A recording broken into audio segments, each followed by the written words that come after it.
want this one? Yes. Doing a little chair shuffle here. Hello and welcome to the Board of Selectmen meeting for Monday, November the 16th, 2015. Madam Chair, would you lead us in the pledge, please? Pleasure. I pledge allegiance to the flag of the United States of America and to the republic for which it stands, one nation, under God, indivisible, with liberty and justice for all. Please remain standing. The board would like to send its condolences for the families and the victims of the Islamic terrorist attack in Paris this Friday. I'd like a moment of silence, please.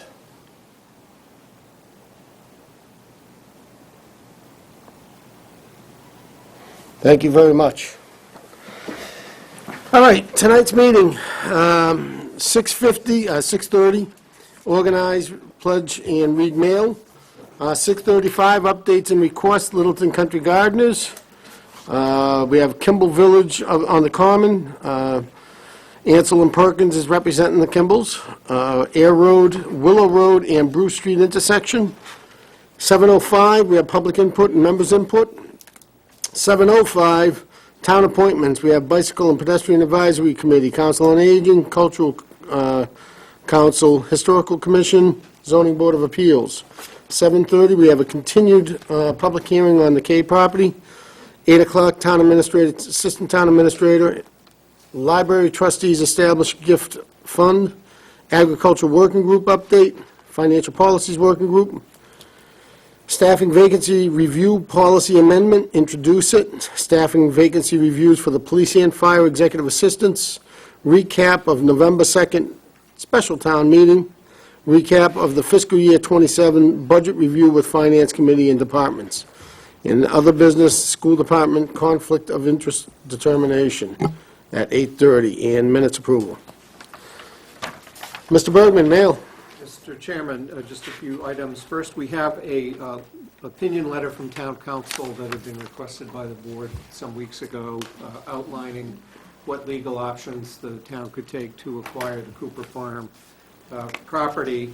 Just in sum, those three are exercising the right of first refusal if we have the opportunity to do that, negotiating the purchase of the property, which we've expressed a desire to do, and third is the use of eminent domain, which I can say that we've used only for friendly takings where we've reached an agreement with a seller, that we often use eminent domain as the means of effecting a mutual agreement in order to obtain pure title. But anyway, we have that letter from Town Council. We're expecting to receive the appraisal that's been commissioned by the town from Prospectus LLC of Cambridge. We're expecting that appraisal later this week and hope to have it. The Conservation Commission voted last Monday night to provide the funding, $4,500 needed to pay for that appraisal. So we'll I would say that at one of our meetings in December, we'd probably want to schedule an agenda item on the update on Cooper Farm. Next, we have a copy of some procedures that were adopted by the Light and Water Commissioners dealing with banners over public ways. It's in the packet now as an item that we should schedule.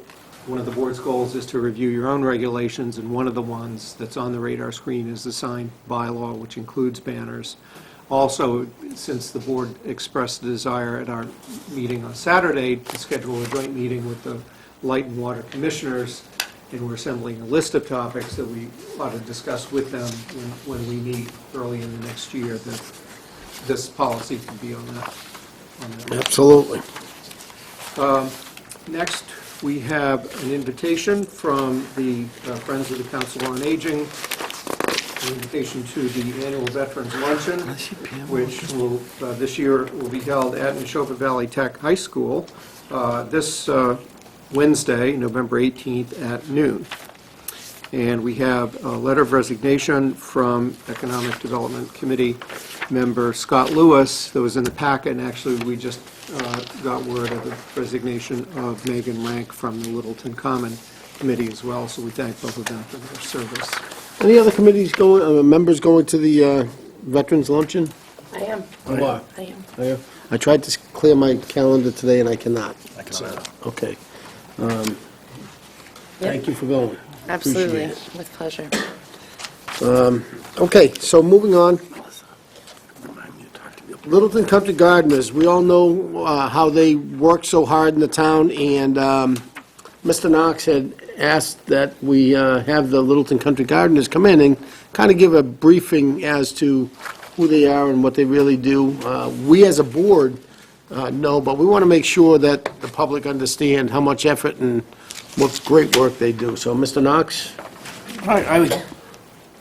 Deb and I are friends, and she had talked to me about all the things that they've been doing, the limited amount of people they have in that committee, and I think I'll let them explain it, because I think a lot of us are sitting back thinking that they're going to take care of everything, and it's an impossible task. But instead of me telling them, they can tell. Absolutely. Ladies, yeah, if you'd like to come up, come on up. Do you use the microphone? Absolutely, you Okay. can, sure.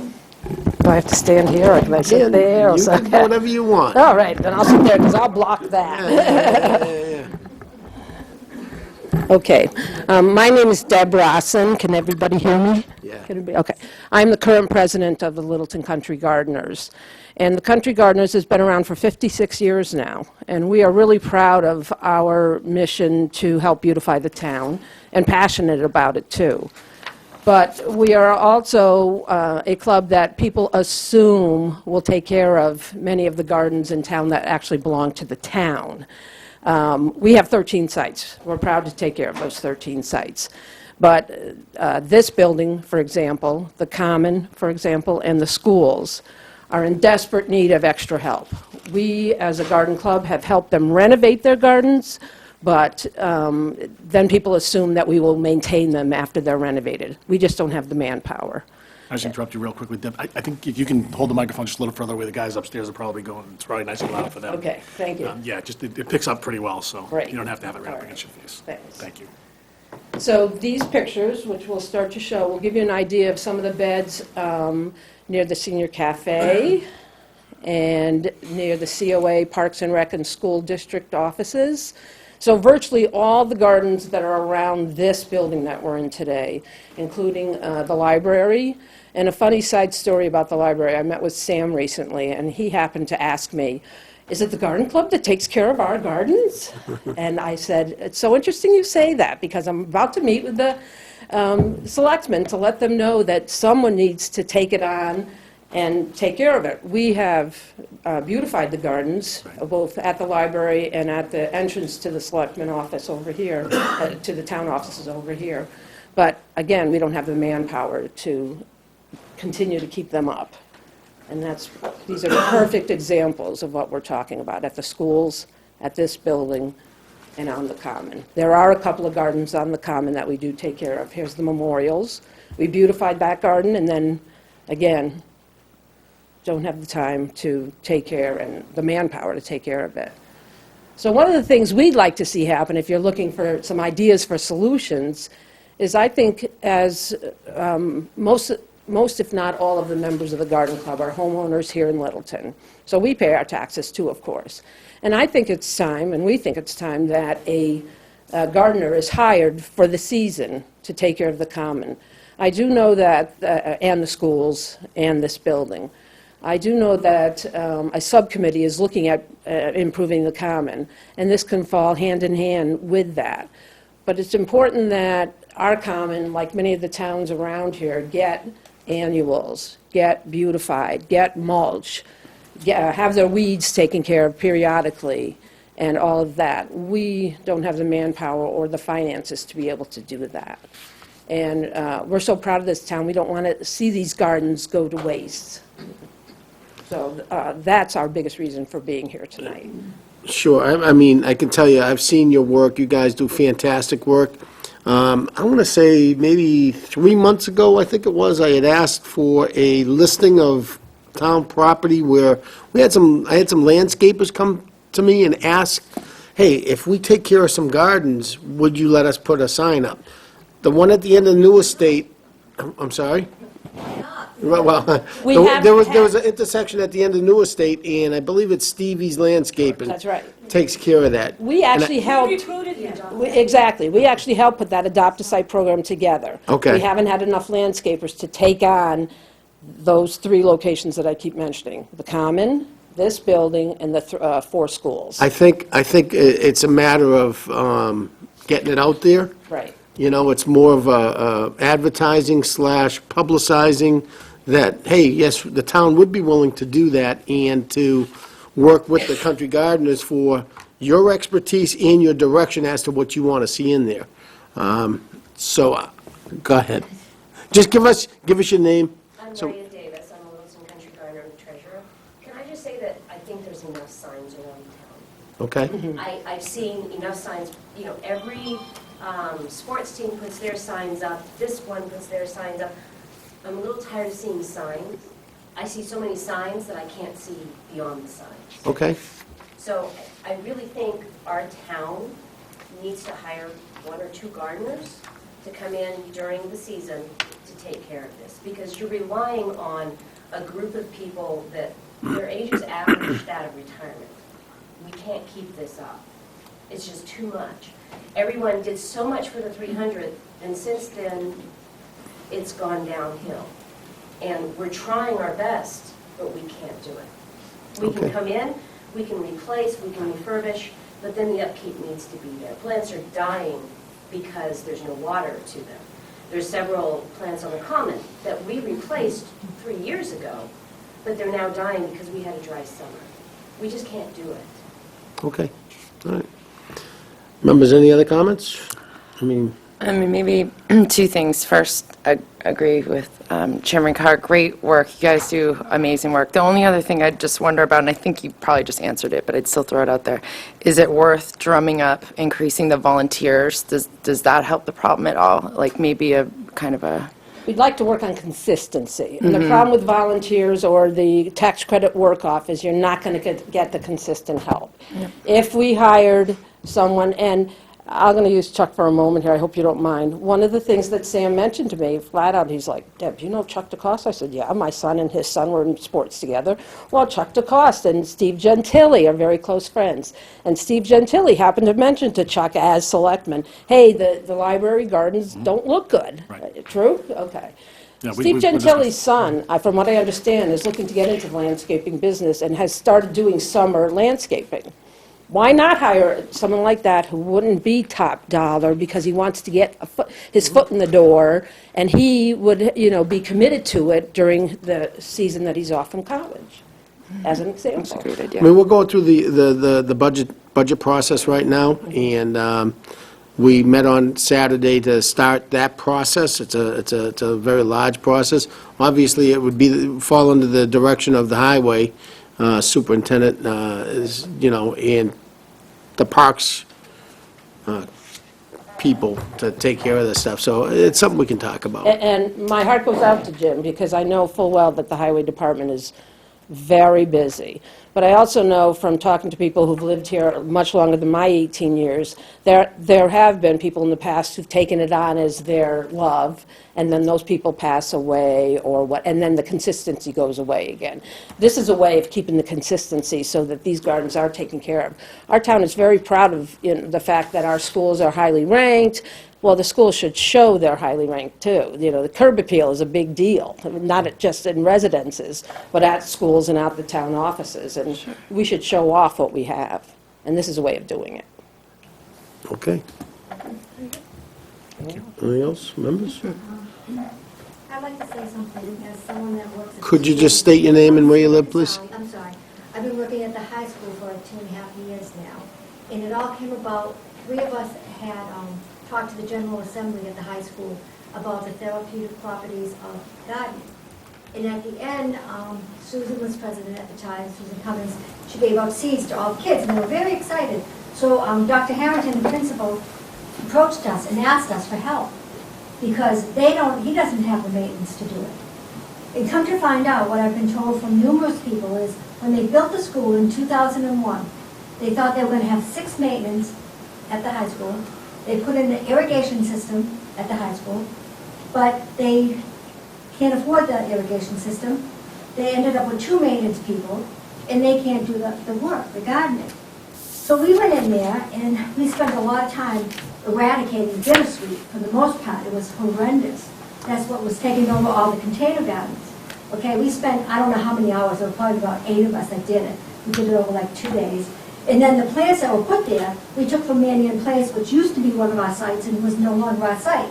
So we used plants at the high school. But the other problem is, the high school is huge. The landscaping there that was originally done by Cataldo's was great. It was awesome. But they thought there was going to be upkeep when they put it in. And also, since that time, a lot of the plants they planted have been deemed invasive. And they have swallowed up all the good plants. And they have all these nice little trees, these shade trees everywhere, that the birds love to sit in. So they go over in the woods, they get the bittersweet berries, and they come over the little trees, and they do their thing, and there's bittersweet everywhere.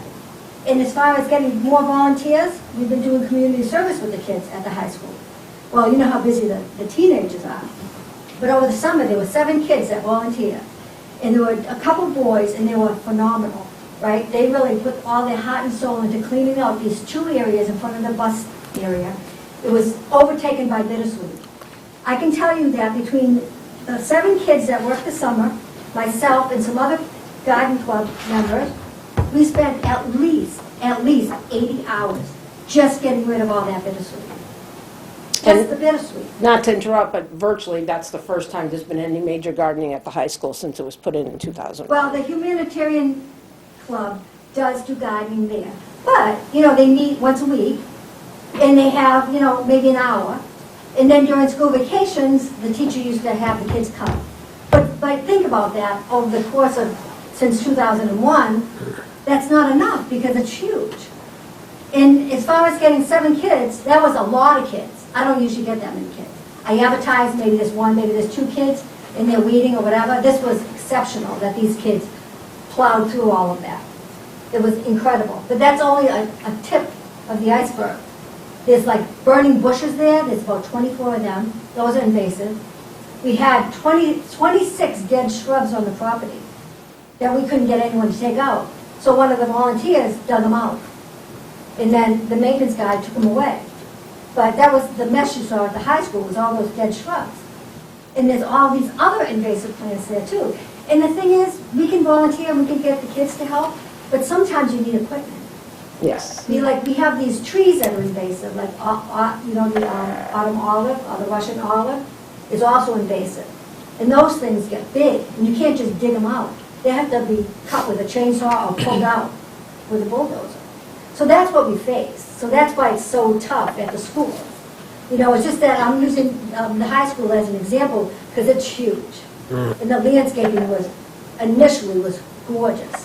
It's just over time it deteriorated and all the invasives took over. That's what happens if you don't keep something up. The invasives will come in. And you need someone knowledgeable also. Yeah, Most of the volunteers that come, they're happy to help us, but a lot of times they don't understand what needs to be done, and we teach them at the same time, but we are constantly requesting and asking for volunteers, and people get really burnt out. I understand.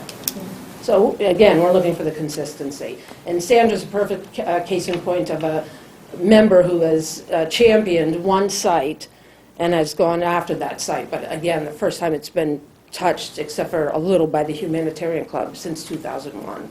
And that just doesn't bode well for the town of Littleton either. It doesn't show us off nearly as well as we should be shown off, based on everything else that happens in this town. We were all part of the 300th, and it was amazing to see it, you know, brought up to snuff and all, yeah. Agree. So, and Maria Davis and her daughter planted all the plants around the new Russell Street sign a year or so ago, too.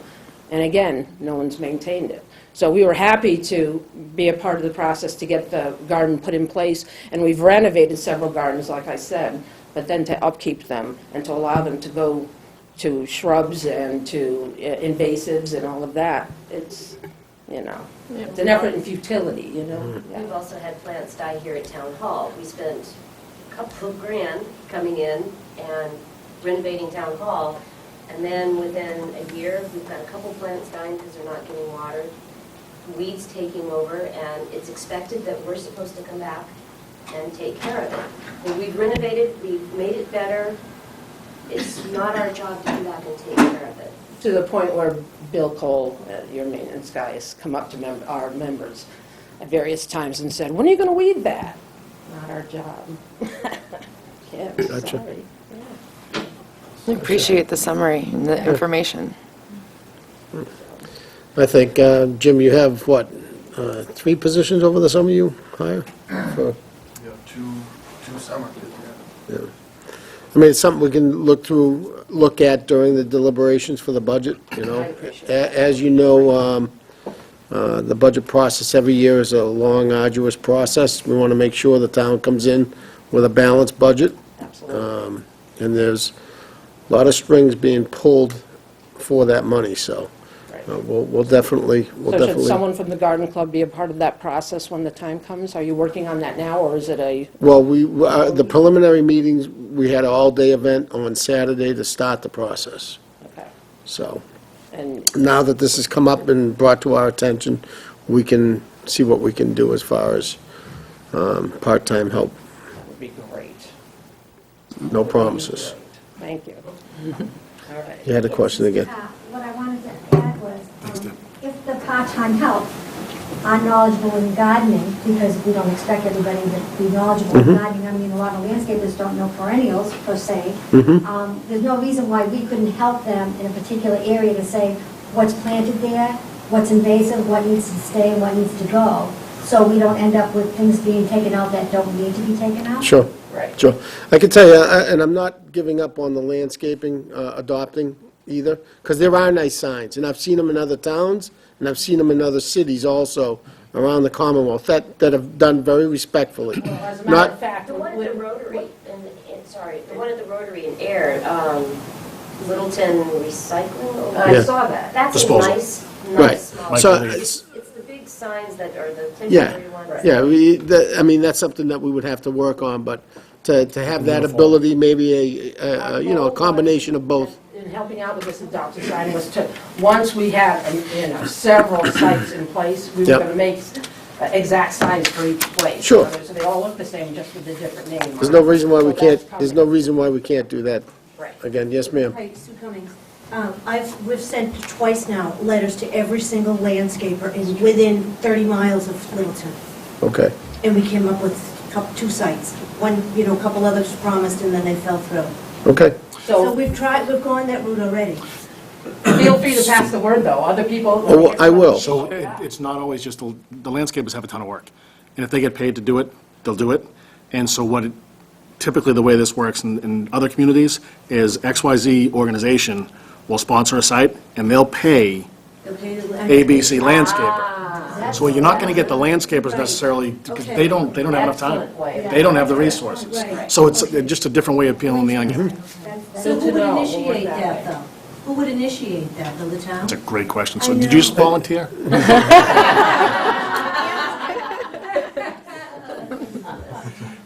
Honestly, it may be something, Littleton Business Association is a new organization in town. It may be something that could be brought forward to them. And there might be some organizations there that would be interested. And the Littleton Common Committee, I'm sure they'd Yeah, love to hear from you, too. They can kind of be the avenue of which we can start that stuff, too. When does the Littleton Business Association meet, and how long have they been around? I'm going to get scolded for not knowing the answer to that question. Yes, I so believe, am I. I believe it's the first Tuesday of every month. It's the last Tuesday every month. Tuesday. And It's on a Tuesday. and they, You want it? yes. Oh, and- good. And we started in February, so we're still young and learning, so. Because we'd be happy to come and meet with them once, too, and have them start. might be worthwhile. fall. That would be Our great. goal was to have 50 to 100 members, and I think we're probably at 50 right now. And a lot of these are really small companies. And in Littleton, most of, all of them? All in Littleton. All of them, fabulous. Well, there's some people who reside here and might have a business at a time. Elsewhere. Yeah. Just another way. Thank you. Thank you for your time. Thank you. Thank you. All right, moving on. Kimball Farm Village. Scott Erickson from Ansel, Perkin and Ansel's, representing the Kimball Farm Village. Extension of the 40B comprehensive permit. Go ahead. Thank you, Mr. Chairman. Members of the board, my name is Scott Erickson. I'm from Perkins and Ansel. We represent villages at Kimball Farm on the Common. This is an informal meeting, really just to update you on the status of where we are right now. You may know that we're before the zoning board for an additional extension of the current 40B permit that is in existence for the project. We are requesting an extension of that to explore additional opportunities to develop the property. Since I think we've last communicated with this board and the ZBA, we have listed the property with Littleton-based Streamline Community Realtors. So we're out there. We're exploring the possibility of an age-restricted development that would be roughly the same configuration. And just to refresh the board's memory, the configuration here is 108 units in 56 duplex buildings. That is an approved use. That 40B is in existence. If, frankly, we are not able to get the extension of time, we will go forward with the 40B project as planned under the permit, because we just simply won't have the time to move on to explore the other options. So what we're requesting of you is, well, one, to bring you up to speed, and two, to request your support in our request for the extension. So we had a conversation, was it a week ago, Friday? Was it Friday? When was our conversation With another developer. Yeah. Last Thursday. Last week, Thursday? Yeah. So, now, you said you've been trying to sell the property? Yes, we've listed it, and we're also working with the Realtor to develop, a different proposal, perhaps a more productive use, or a more harmonious use.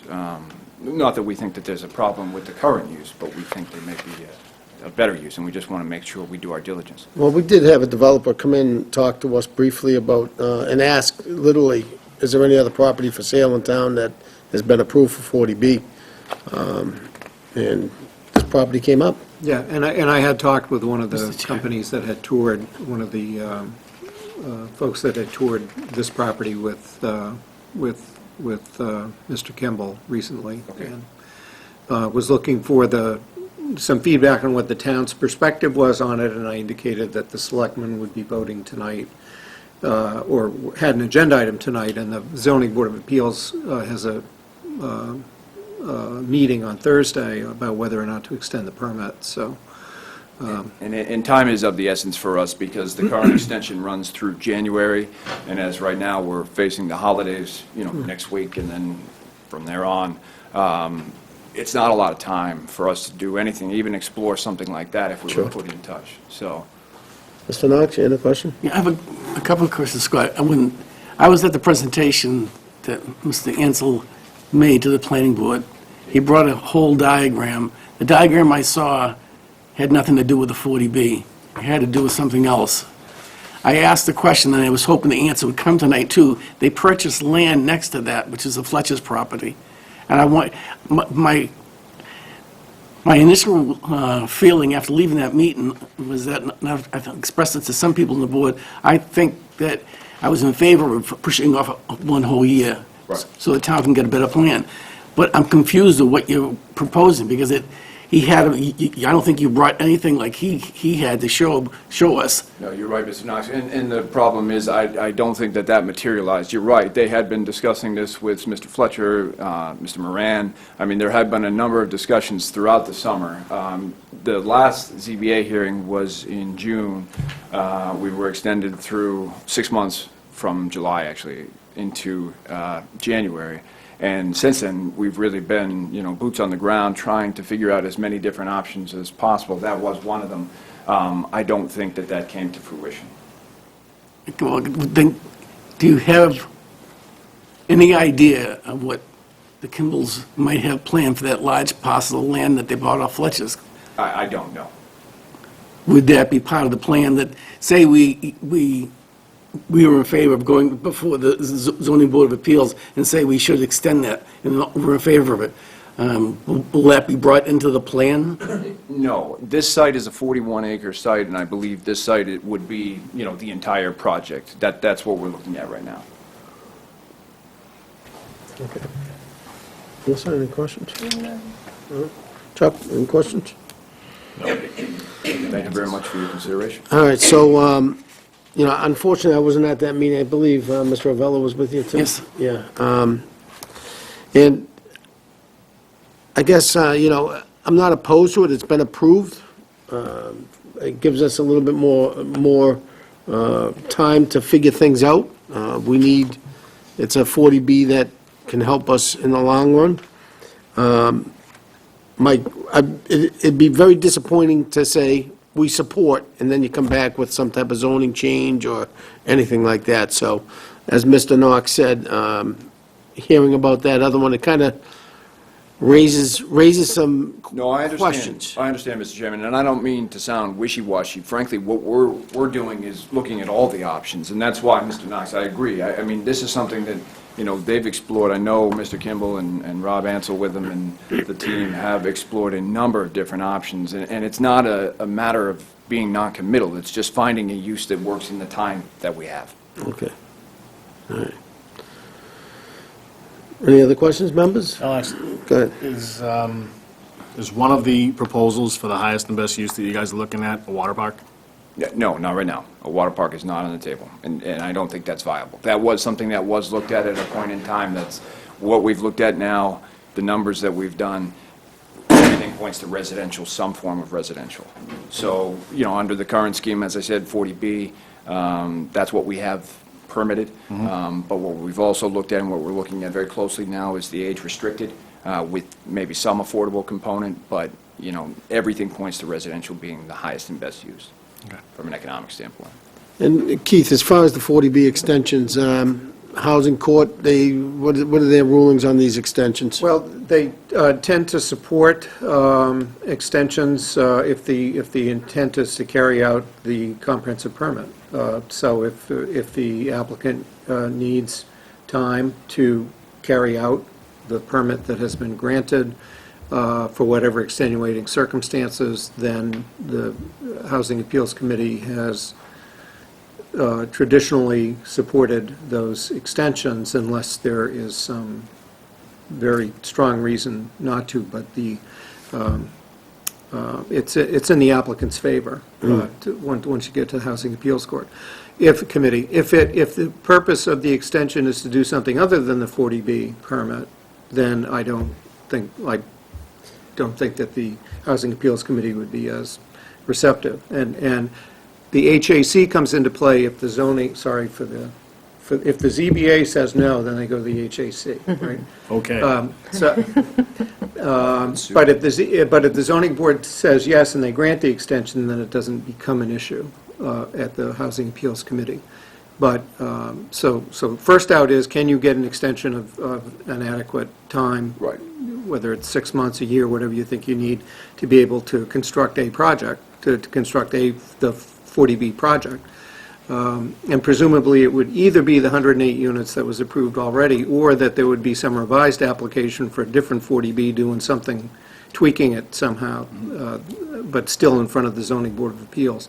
Any of those things happening with the ZBA would likely be supported at the Housing Appeals Committee. If it's a different use, if we're talking about even the over 55, that's a local zoning bylaw, it's not 40B, or if it were a commercial use or any of those things, I don't know that the Housing Appeals Committee would be as receptive if an appeal reached them. Right. So your extension that you asked for in June, the ZBA awarded the 6-month. Why'd you only go 6 months? We asked for a year in June, Okay. and that was noted in the minutes. And our concern was just this, that Right. it simply wouldn't be enough time. Okay. And so we were awarded 6 months with the option to come back before the board and sort of update them as to where we were, and here we are. And you're looking for another 6 months? Correct. Okay. Yeah, Joe? I thought we were asking for another year. At this point in time, no, 6 months.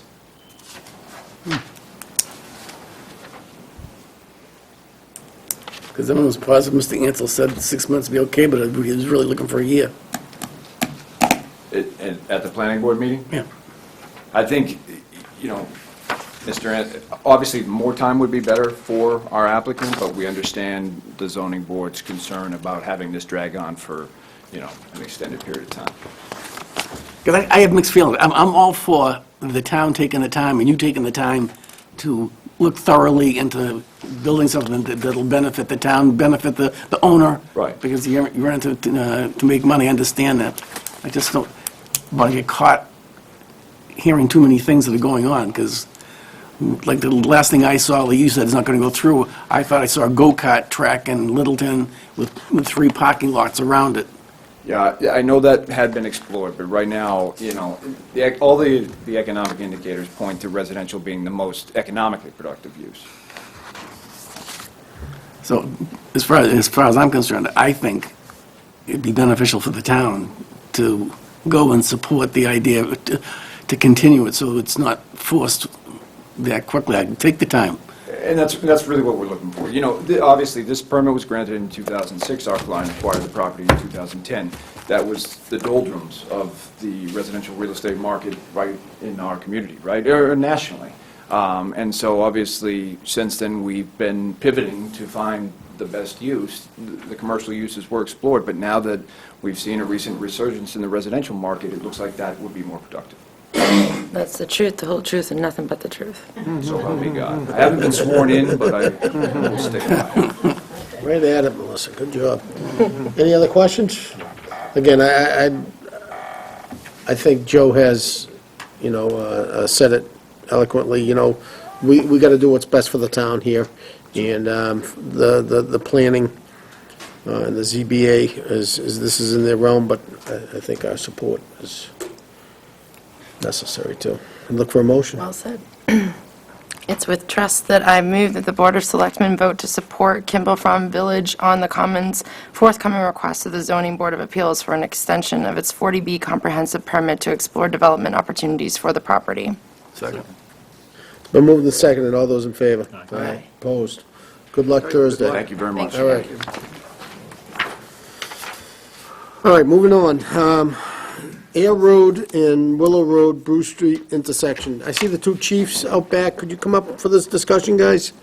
It was 3 weeks ago, there was another serious accident out in the Willow Road? 3 weeks? 3 weeks ago, there was another serious accident out in Willow Road intersection on 2A and 110. So at that time, and previous to that, we had a fatality Labor Day weekend. I have been talking with prior to this last accident, I've been talking with the Board of Selectmen in Air in regards to this intersection. It impacts both towns. There's a lot of traffic that goes down 110 through Air, and they have a big development, Pigney Hill, that's just about completed. So, after this accident, I spoke to the chiefs, the administrator, the vice, and we decided to meet with AIR to see what types of solutions we can come up with as both towns to bring forward to the state and the stakeholders at the state. So we met probably 3 weeks ago with the town administrator, Selectman Hillman, their DPW chief, Keith and Melissa and I. What we want to do is see what we can do, get both towns, and Pigney Hill does have a roadway improvement tied into their development, which goes back to 2005? 2005. Yeah, a mass highway finding that required certain improvements to the intersection So by what, that development. so what we're planning on doing is we want to work together with the town of Air and get the stakeholders from the state in a room where we can have a meeting with our chiefs, Air's chiefs, our selectmen, our local legislators, and address this issue. If you've ever driven down there around 3:30, 4 o'clock, rush hour is terrible, getting in and out of Bruce Street, Willow Road, Sitco. It's just a very tough area to navigate a lot of things happening all at once. So we've met, what I want to kind of bring the board up to speed as to where we are. Chief, why don't you tell us about what you've been doing with counts and... Well, right now, we've, first off, I looked up the Mass DOT counts, and I'll talk about that in a second. In the meantime, through Chairman Carr, we have actually the counters you're seeing out there right now are put out there on the town's behalf to find out exact counts on either side of Willow Road and also the Willow Road count. Willow Road count 2015 from the state was about 4,600 cars a day on Willow Road itself. That's both ways, so. And there's about 13 to 15,000 cars a day on Air Road in that section of town. So you can see that it's a heavily traveled road. And it also, you know, with chip shots, the Citgo station, the tractor trailer parking lot, there's a lot of congestion in that little, you know, Air Road's pretty clear the whole way except that, you know, one little section. My preference obviously would be to see a fully functional set of lights at that intersection. We only have between 7 and 12, you know, and I say that, 7 and 12 accidents a year there. However, much like the old Powell Road, if you remember, when we do have accidents there, they tend to be serious accidents because they're either broadside accidents or they're head-on accidents. Much like before the Powell Road full set of lights went in. It was deemed a very dangerous intersection. The intersection at Willow Road right now is rated F, which is the worst it can be by the state because of wait times and everything else, and also you're fighting, you know, your head's on the swivel trying to get out of there, having done it myself. So right now we're just compiling data to bring to Wednesday's initial meeting, and then to the next step. But I would like to see a fully set of functional lights at a four-way intersection there. I think that's the safest thing to do in that intersection. Right, right. And we'll let, Mass Highways, you know, if we get them on board with this, they can design, we've seen a lot of these little rotaries to slow people down. I've seen them going up around the state, you know, roundabouts.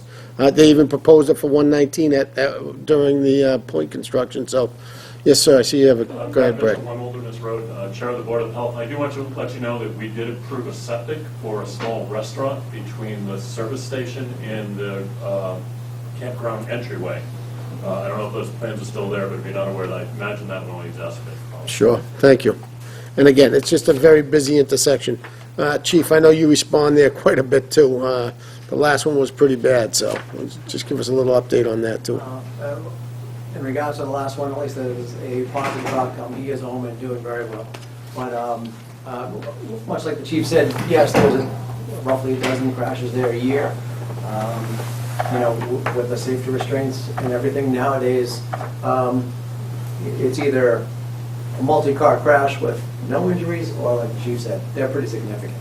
We've had 2 med flights out of there this year on some of those more significant crashes.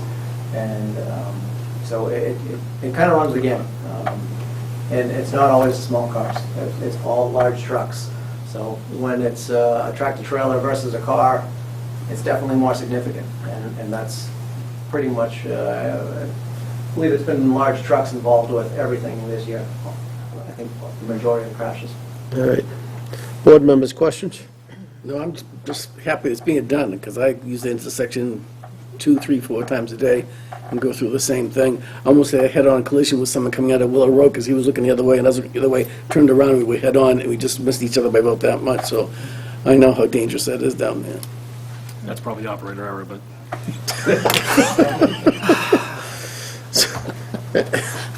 put it as a Forward to dangerous. continuing Wednesday. Fantastic. Anything productive you could add to this, Mr. DeCoste? No, I think it's time.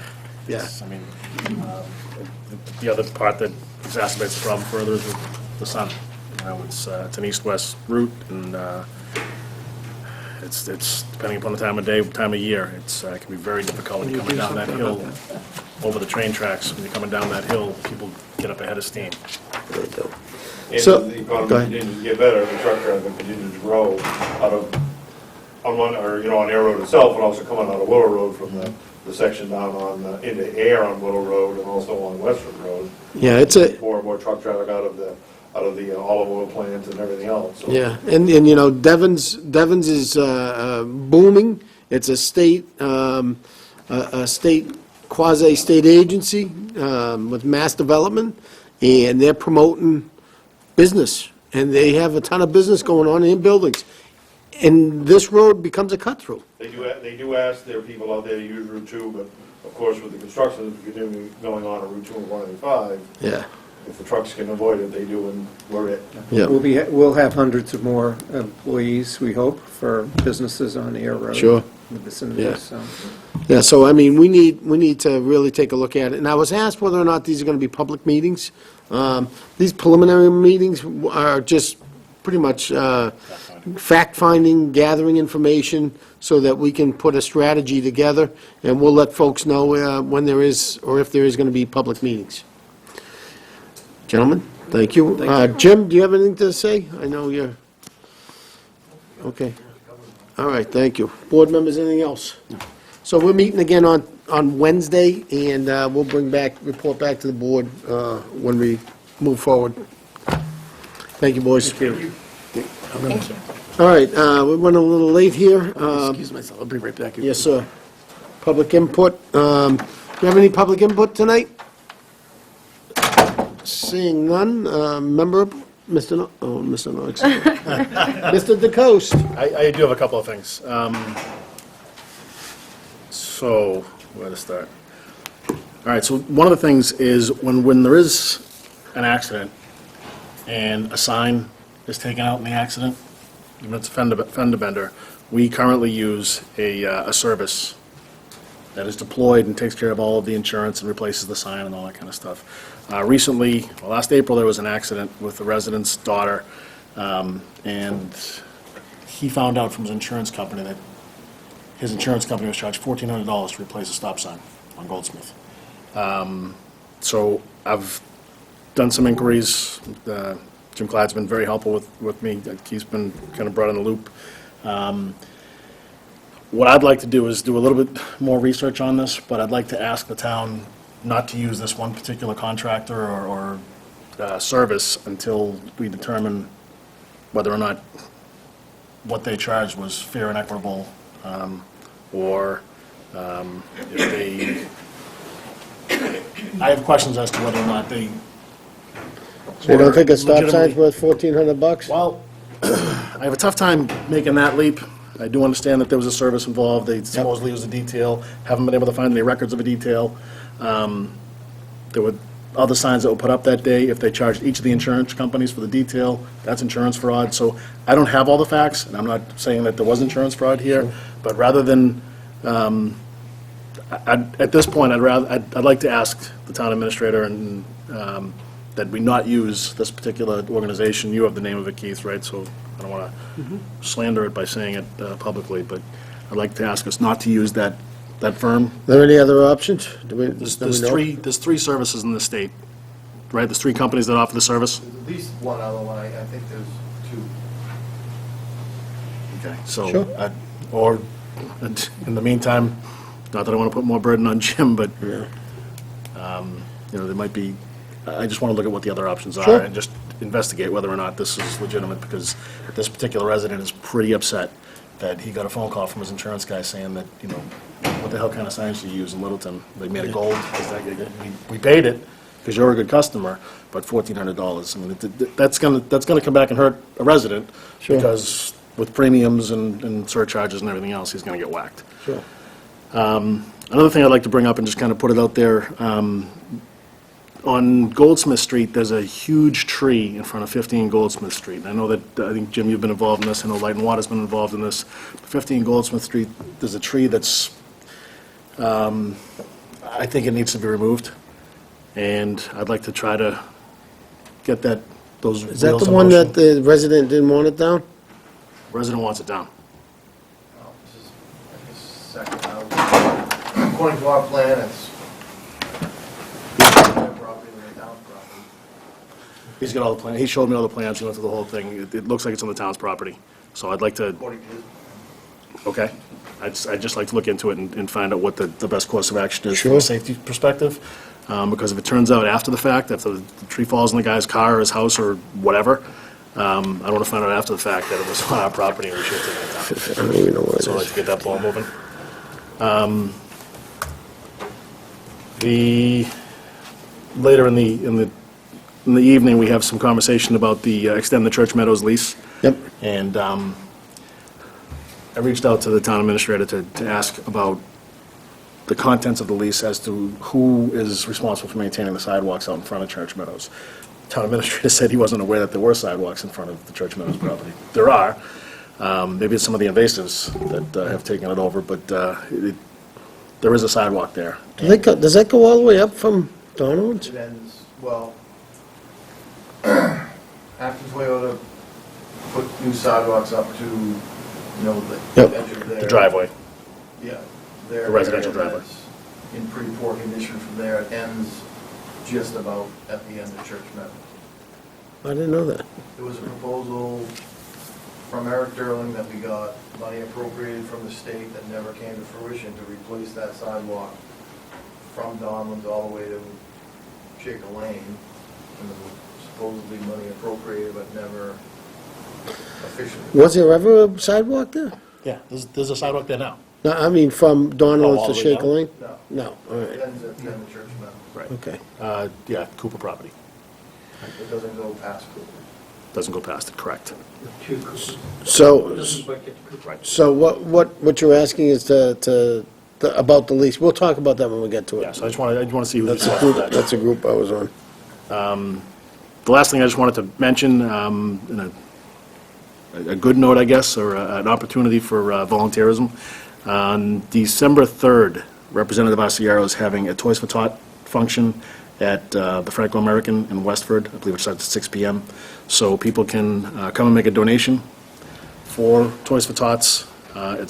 He's running it with the Marine Corps and the Franco-American, or you can show up with an unwrapped gift and drop it off at the Franco-American. So that's on December 3rd. Okay, Just wanted to make people aware of that as well. you got it. It's a good Anything cause. else? You good? I think I ran out of ink. Melissa? I have one thing, and that's just to thank the Rotary Club. On November 7th, they hosted, along with some other Rotary clubs, Air, Devon's, Groton, Harvard, and Shirley, they hosted a Roaring Twenties Masquerade Ball, which the proceeds benefited Loaves and Fishes, and it was really, really fun. I would definitely recommend going. Next year, they had a silent auction, you got to wear a mask, and it all goes to a good charity. Our state senator was there. It was a nice evening, and Selectman Avella was the one that kind of got me involved, so I'm glad I did, glad I went. Great event. Would definitely recommend it. Thank you. Mr. Knox? All set. And I have nothing either, so. All right, moving on. Town appointments. Tonight, we have a variety of appointments, the first one being the Bicycle and Pedestrian Advisory Committee. Vanessa here? Yes. Oh, there she is. Come on up, Vanessa. New appointment, reappointment? Yes, put on my cheaters, hold on.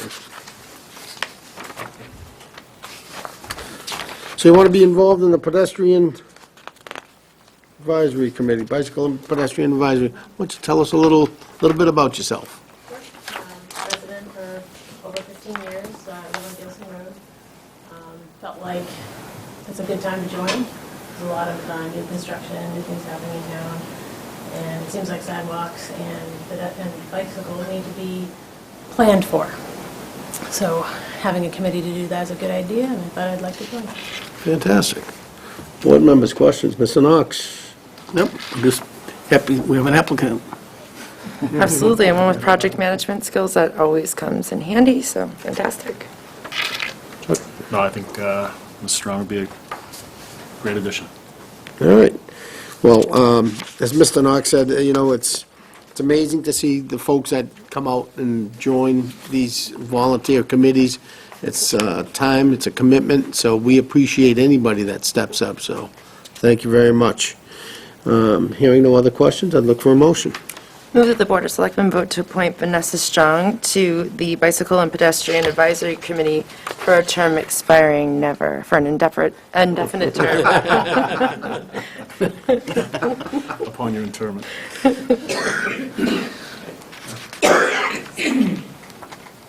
Was that seconded? Second. It's been moved and seconded. All those in favor? Aye. Thank you very much. Thank you. Thank you. Next is Council on Aging. We have Mary Pickett and Roseanne Rico Bales. I don't believe.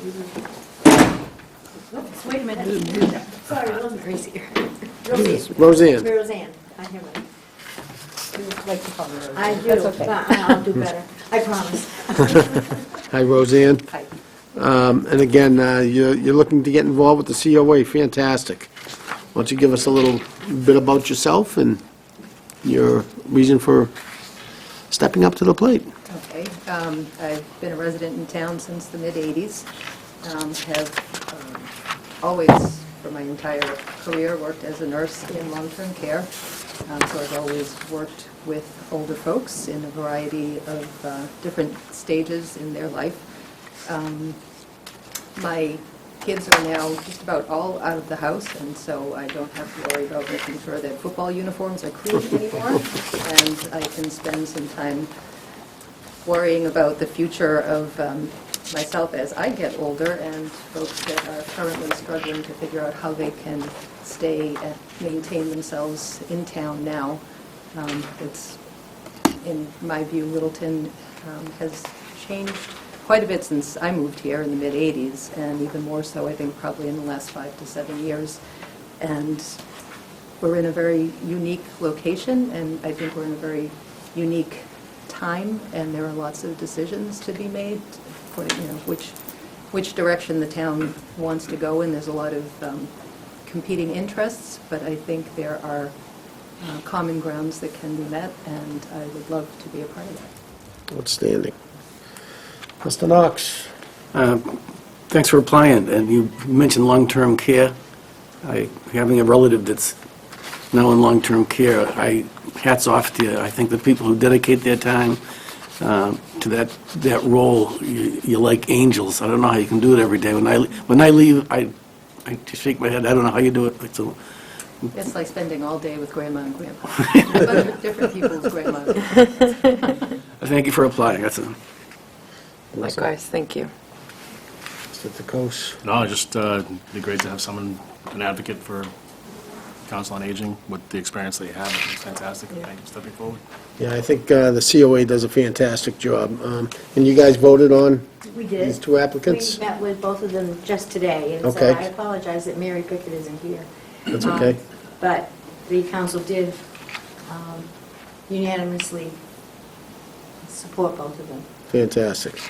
And being involved with COA through my mom, it's, the diner here, everything that these guys do, it's fantastic. It's amazing to see her. She knows, she's 90 years old, and when it comes to Monday, she knows when that bus is going to show up. She knows when Chit Chat Club is. She knows when bingo is.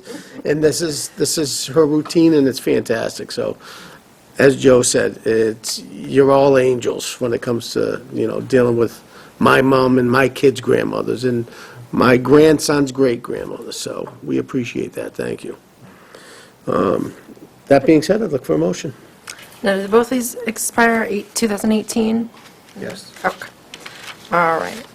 Move the Board of Selectmen vote to appoint Roseanne Rico Bales and Mary Pickard to a term on the Council of Aging expiring June 30th, 2018. Second. Been moved and seconded. All those in favor? Aye. Thank you very much. Thank you. Thanks for that. Appreciate it. All right, so, Cultural Council. Christine. Is Christine here tonight? No? Okay, anybody from the Cultural Council here tonight? Okay.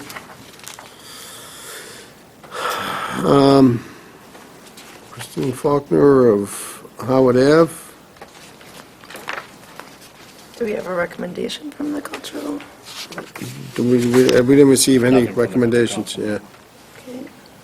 That's what I said. It's not mandatory that folks show up. Again, we appreciate volunteers when they apply. So reappointment, right?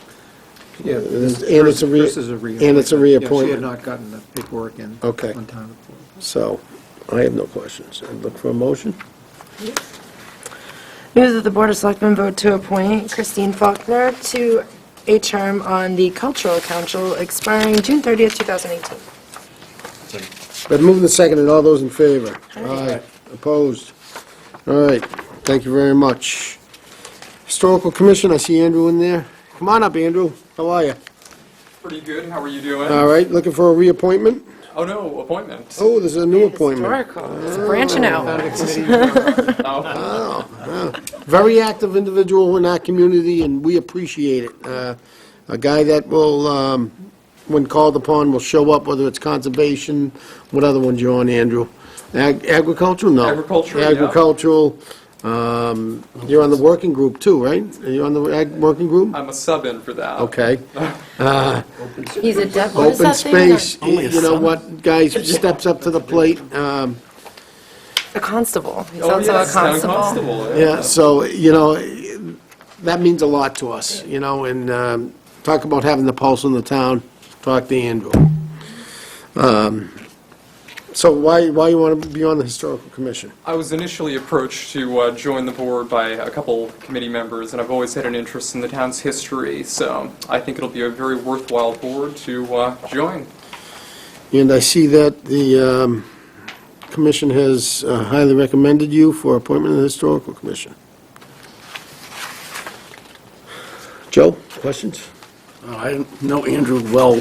I know all the time he dedicates, and certainly be a great addition to that committee, so I have no questions. Yeah, I couldn't agree more. I think it's really cool. I bet you're picking up a lot about the history as you're spending so much time with our land and the people that really know about the land. So I think it's really awesome. Like Jim said, you're stepping up yet again, and then if not to seal the deal, John Ledger gives you a recommendation. Geez, how can you argue with this, right? We're lucky to have you. Chuck? Yeah, again, thanks for all that you do. Great guy. One of the things I'll say is during the 300th, the Historical Commission did a lot with the high school. Just try to keep that bond. It's great when we have collaboration between boards. And I'd say just try to keep that bond with the high school and keep the kids interested. Yeah.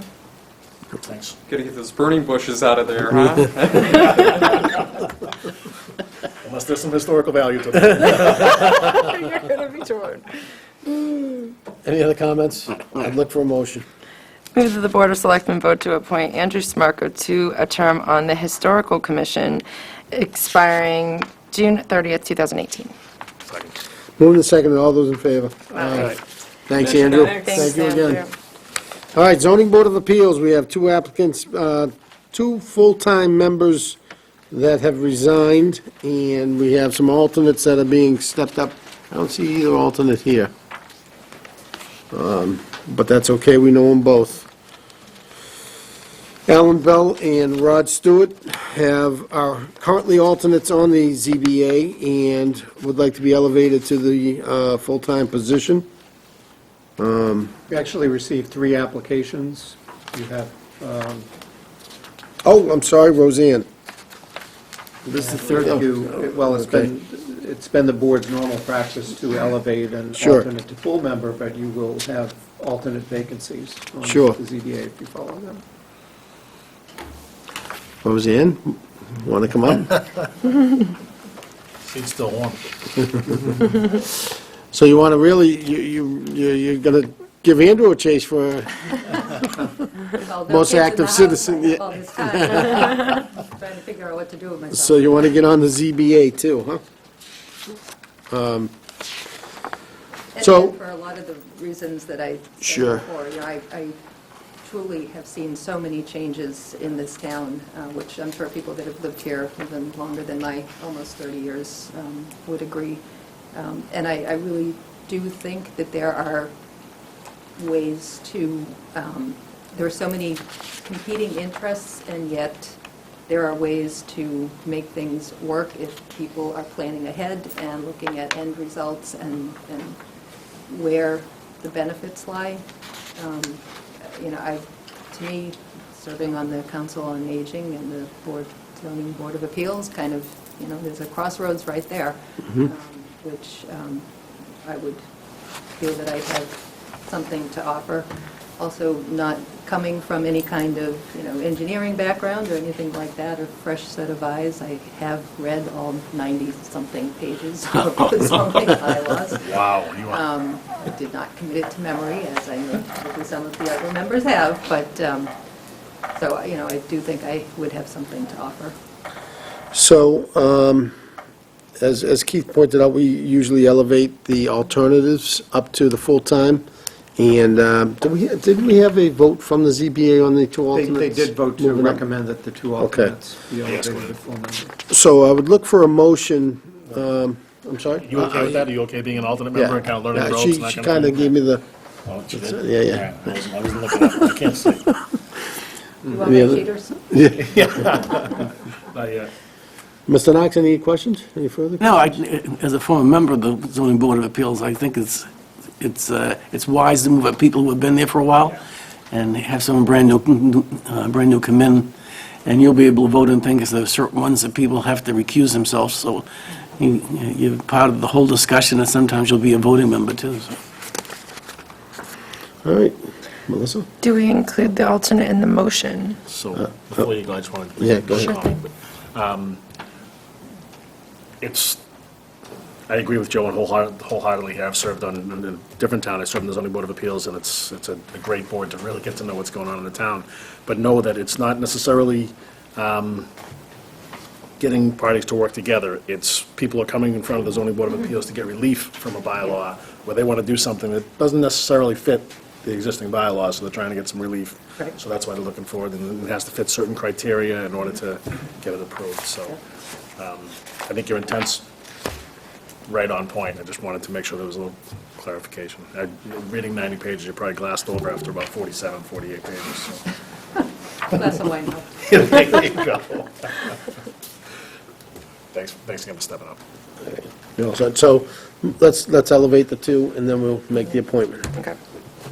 Move the Board of Selectmen vote to appoint Rod Stewart and Alan Bell to a term of the Zoning Board of Appeals, one expiring June 30th, 2016, and the other June 30th, 2017. Which one's 16, which one's 17? Rod is 16 and Alan is 17, question mark? Actually, don't know. Because you have the power and you can just make that happen. Yeah. See, the one with the longer The longer longevity would be... Oh, then Rod gets Rod is 17, 2017 and Alan and Alan is...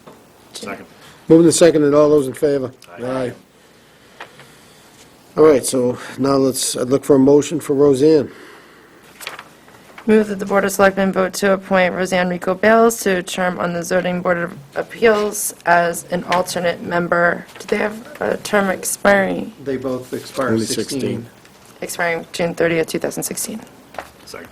Moving to second, and all those in favor? Aye.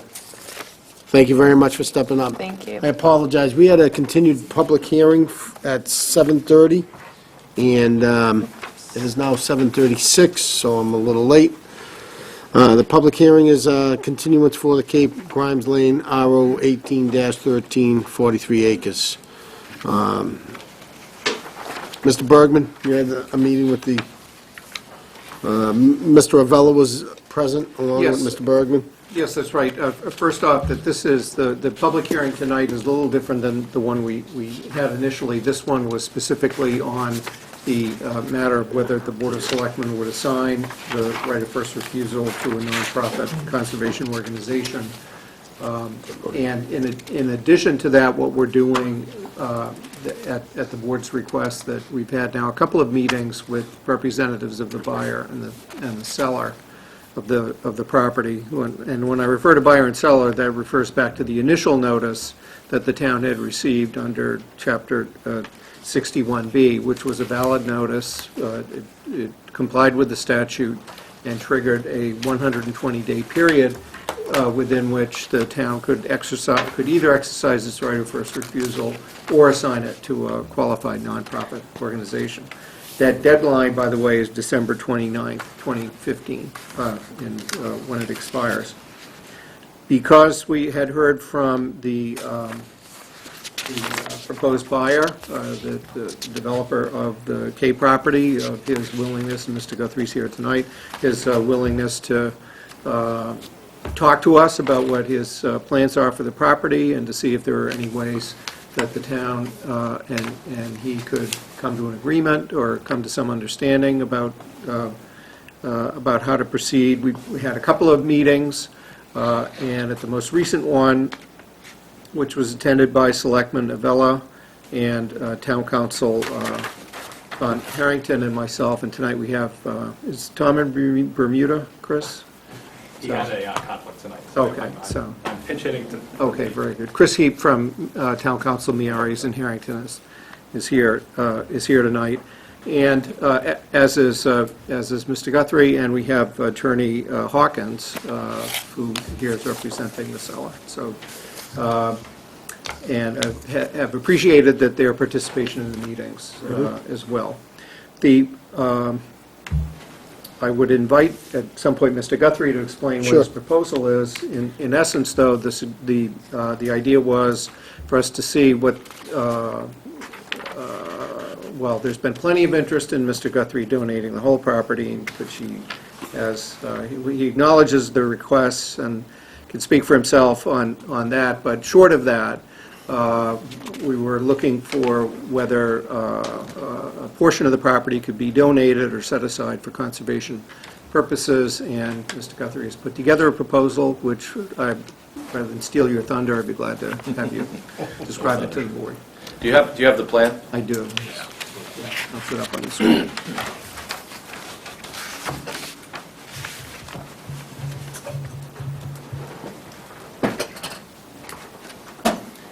So, it's David Guthrie, I'm the potential buyer of the parcel. Some of what we gathered in listening, I think at the first public hearing and also through some hearings at the planning board, was that there was a desire to connect some of the K parcel to the upland town forest land, I think, and to somehow create a trail system that allowed potentially walkers or bikers from Harwood to come down somewhat close to the train station, I think. So what we did here was, we obviously can't afford to donate the whole parcel. We're on the hook for $850. But what we did was, we had 3 houses in here and 2 in here. We took those out of our Durkee Farm proposal and created what we think is a somewhat attractive multi-acre swath, combining the Durkee piece here into open space, as well as another 11 acres up here on the K parcel. You have, excuse me, a 1-foot strip running around the Herget parcel here that Sudbury Valley Trust had carved out. We're looking to add to that. We proposed 5, but we're merely stating 5 to add to the 1, which would leave you 6 to create a true trail system. We could widen that if the town had a different use, but obviously trying to not promote motorized vehicle travel through there. Keep it somewhat natural or a bike path. So, and that would connect on the north piece of K and up the side, and then connect into your town land here. This whole swath here, 11.5 acres, would be set aside or deeded over to the town if we ever did development on the back K parcel. We have testing back there, but not substantial testing, so we're unsure what its true potential is. We would hold our transfer here until we could find out what we had here and if it was something that we could develop. Because if we can't develop it, we most likely will be donating the whole piece, so that's why we want separating the 2 out.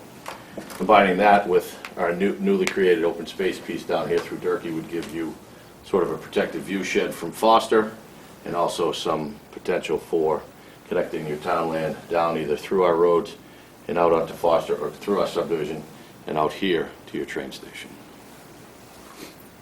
Okay. Board members, questions? When have you got approval for the Durkee through the planning board yet? Oh, so we're early into the public hearing process. Okay. Mr. Knox, any questions? No, on the trail system, for some reason in my own mind, and I didn't go to the meeting, I had envisioned something on the right-hand side of that property that went all the way from town-owned land all the way down to Grimes. If we would have, and I'm talking off the top of my head,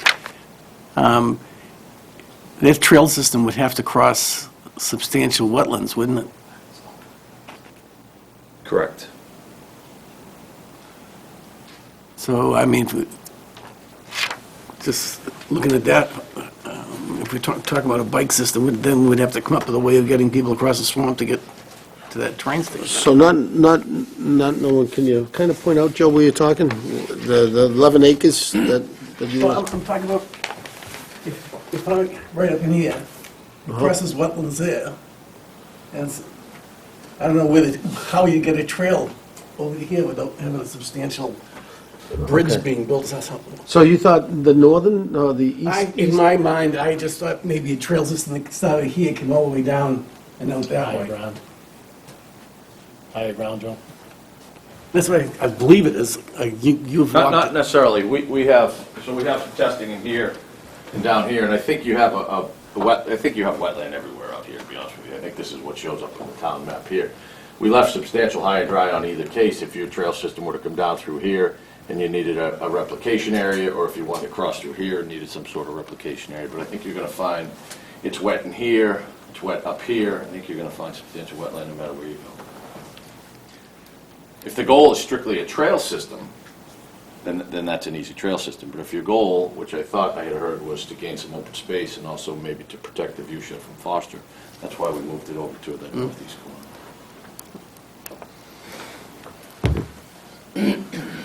And I was speaking only about the path, not about the donation of the land, which I'd be in favor of something like that. Yes, sir. Chuck, any questions? No, this time. All right, at this time, I'll open it up to the public for public comment. Is there any public comment? Just state your name and where you live, please. Bishop and Grimes Lane. Yep. That property, there may be some historic stuff, because up in the corner is an old granite quarry up there. It's not a big thing, but they did pull granite out of there, whatever they did. There's marks on it, and there's a hole and everything. Just to tell you. Okay. And that property over there is all swamp. There's no if and We're Heading towards Foster. heading towards Grimes? Yeah, up there, where he was pointing out that he's giving you time, that is all swamp. And on rainy seasons, which this isn't, there would be a stream going there most of the year. It Okay. may dry up in the summertime, May, but normally that's wet. Okay. Yes, sir. Rick Finley, Beaverbrook Road, and member of the Conservation Trust. I actually was at a trail conference this past weekend, and there's funding for trails that include the possibility of purchasing land. I've also been working on a loop which would basically provide access to the station from Long Lake, the northern eastern side of Long Lake, all the way around, two loops that would be eventually meet at Grimes Lane, just exactly where Joe pointed out, coming down the right side of that, trying to utilize the gas main that goes along Route 2. So I think we definitely need more study, so I think if we could work with the developer and come up with a plan, I think there's great opportunity here Okay. for trails and funding. Okay. Yes, sir. Sure. Don McIver, sorry, Don McIver, 43 Foster Street, and also Littleton Conservation Trust. I'm glad the parties concerned are here. Glad that David Guthrie's here. I assume it's Attorney Hawkins. Yeah. And there have been some discussions. The reality of this is we don't know that much about the land, and I know even David said that he acquired it because he had to acquire it for another piece. I've been talking with Sudbury Valley trustees as well. As you probably know, that we were both involved with the Hergate property. The right of first refusal was transferred to us, and in that case, it was something that could be developed. It was acquired by Sudbury Valley trustees. It was protected and then turned over. That isn't the case here. And the real question is, okay, where's the connectivity? We've had several ideas here, but we really don't know what's on the land itself. In the October 5th hearing previously, I had suggested a sidewalk, and Sudbury Valley trustees and our own Conservation Trust would appreciate that, just to know a little bit better what's out there. And I would think you would also, invite the Concom and maybe the Bicycle and Pedestrian Committee.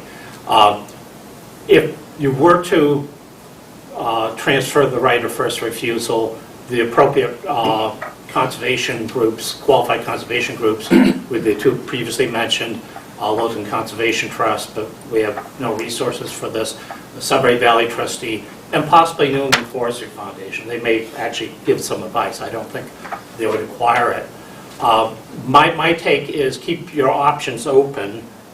Certainly what David Guthrie is offering sounds good. I know he's done some creative donations in other communities with some parcels. But if there's funding that's available, it may be available to a community of the municipality. It may be available only to a land trust. So I suggest you keep it open until the time that's allowed. It'd be great if Mr. Guthrie and whoever appropriate party in the town and the conservation groups that actually plan the trails and maintain the trails got a chance to see this firsthand. We have a site walk, have a discussion, and we look forward to working on this.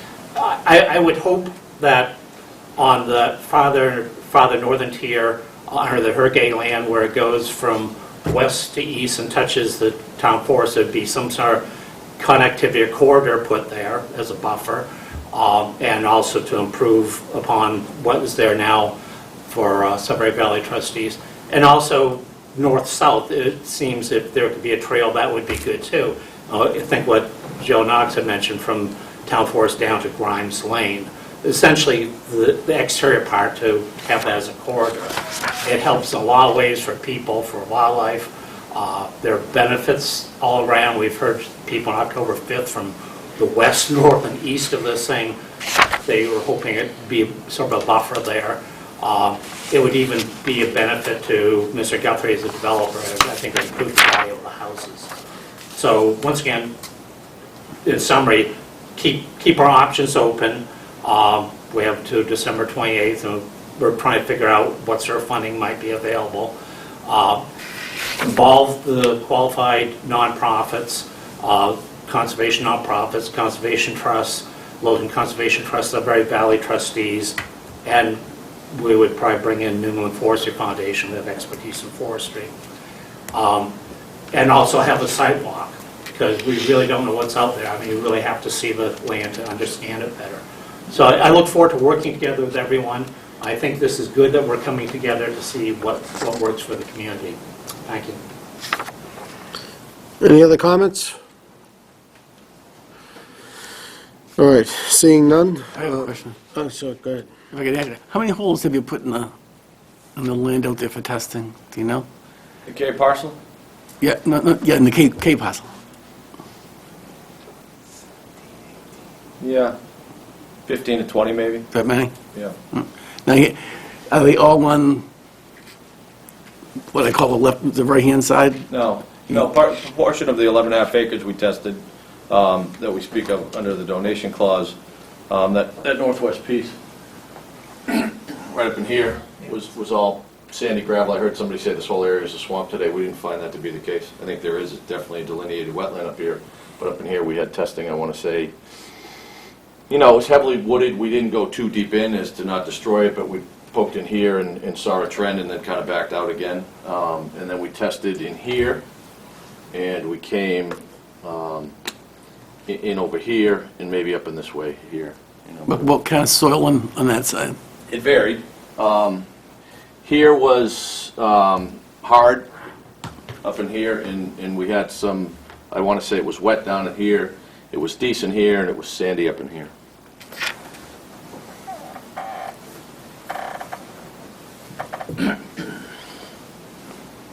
Melissa, any questions? You all set, Joe? What's that? Yep. What's that?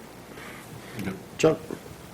All right, so tonight before us is a couple issues. I think what we've heard tonight is we appreciate you coming out and talking to the town. It's always good to, have a developer step forward like you and say, hey, what can we do for the town and how can we work so that we can mitigate the property and you're able to do what you do and the town is get something in return. We have until, what, December 20th? Is that what you said? 28th? December 29th. is So, the you know, deadline. you heard some of the conservation folks have the ability to maybe take a tour of the property. You have any objections to that? I'd have to defer to Mr. Hawkins. Mr. Hawkins?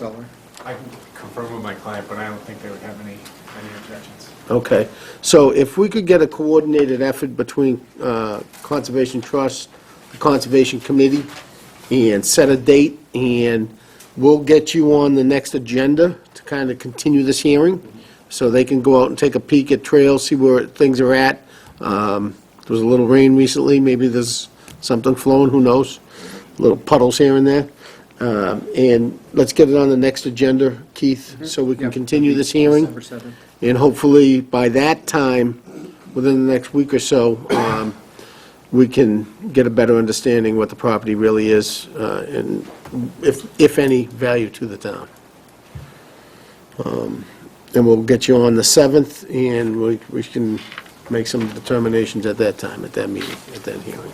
So I'd like a motion to continue this hearing. Move that the Board of Selectmen vote to continue until December 7th, 2015, the public hearing under Mass General Law, Chapter 61B, subsection 9, on whether to assign to a nonprofit conservation organization the town's option for right of first refusal for a bona fide offer price of $850,000 for the property located along Grimes Lane in Littleton, Mass., comprising approximately 43 acres and shown as Assessor's Map R-08, Parcel 13, and known as the K property. Been moving the second, all those in favor? Aye. So if we can funnel all those folks in council and to Keith, get a date up and see if, I don't know if you guys want to get involved to represent the town. We can schedule something, do the walkthrough. We'll let the board members know about the date, and maybe one or two of us can show up to do a walkthrough also. Appreciate you showing up. We appreciate you showing up, and we always look forward to working with the trust and conservation folks. Great. Great. Thank you. Thanks very much. Thanks all. All right. Back on time, no, not really. Not bad. So, our next agenda item is library trustees. Sam, I see you. Chris, thanks for coming. Thanks very It's much. always a pleasure. Nice seeing you. Should we pay by the word?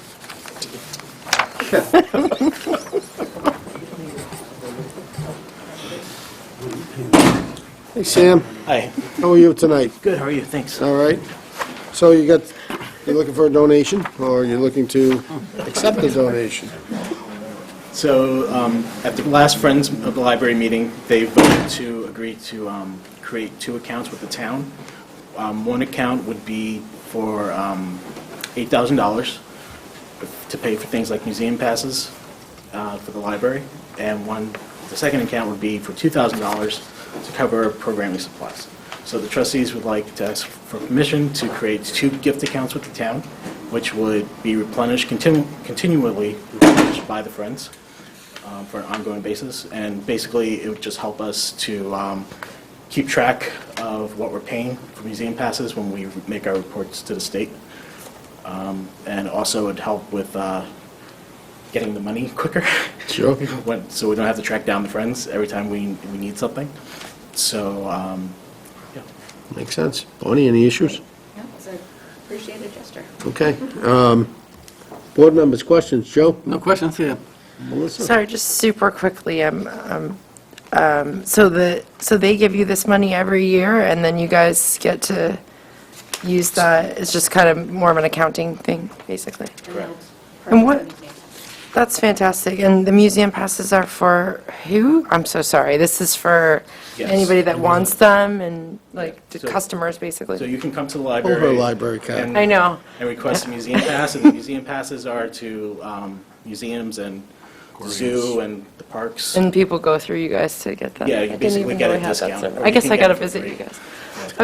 Okay, cool, no, great, just curious what services you were offering. Mr. DeCoste. Well, I'm going to ask the question since I was called out earlier about bringing up the landscaping. Was there any conversation from the trustees about setting up some funding to offset landscaping or to pay a landscaper to I do the work up front? I don't believe so. We did have I believe the Girl Scouts came and they weeded the area. Take everything we can get, right? Right. But I believe it was been left up to you guys. I'm not sure what was decided, to be honest. I know We have Mark- broad shoulders, we can handle that. All set, Chuck? Very broad. Yeah, I know. Any other questions? I'd look for a motion. Move that the Board of Selectmen vote to approve the request of the Library Trustees pursuant to Mass General Law, Chapter 44, subsection 53A, to receive and deposit the following donation from the Friends of the Reuben Hoare Library, Inc. into a special gift funds to be used without further appropriation by the Library Trustees. 1, $8,000 for museum passes and databases, and 2, $2,000 for library programming and supplies. Second. Moving and seconded, all those in favor? Aye. Thank you very much. Thank you. All right, item 6B, Church Meadows, extend the current lease by 1 year. So I am on the agricultural working group that is tasked to take a look at all town-owned property and develop RFPs for it and put it out. And then award those, I'll make recommendations to this board for awards of leases.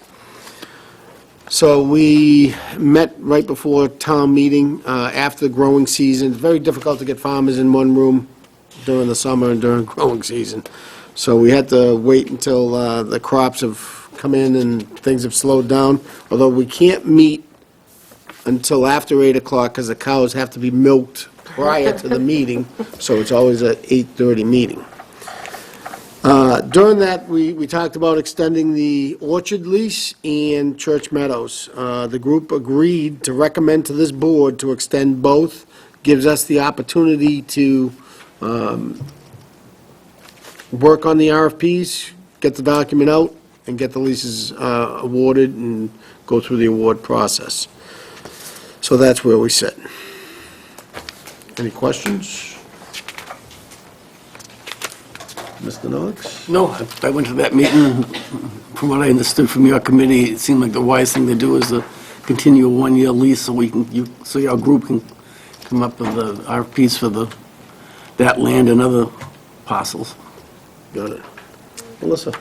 And I apologize, I wasn't able to be there. I was not in the country or problem. state, wherever I was, I don't remember, but Toronto. I was in Toronto, I was there. So thank you for that. It's all good. Chuck?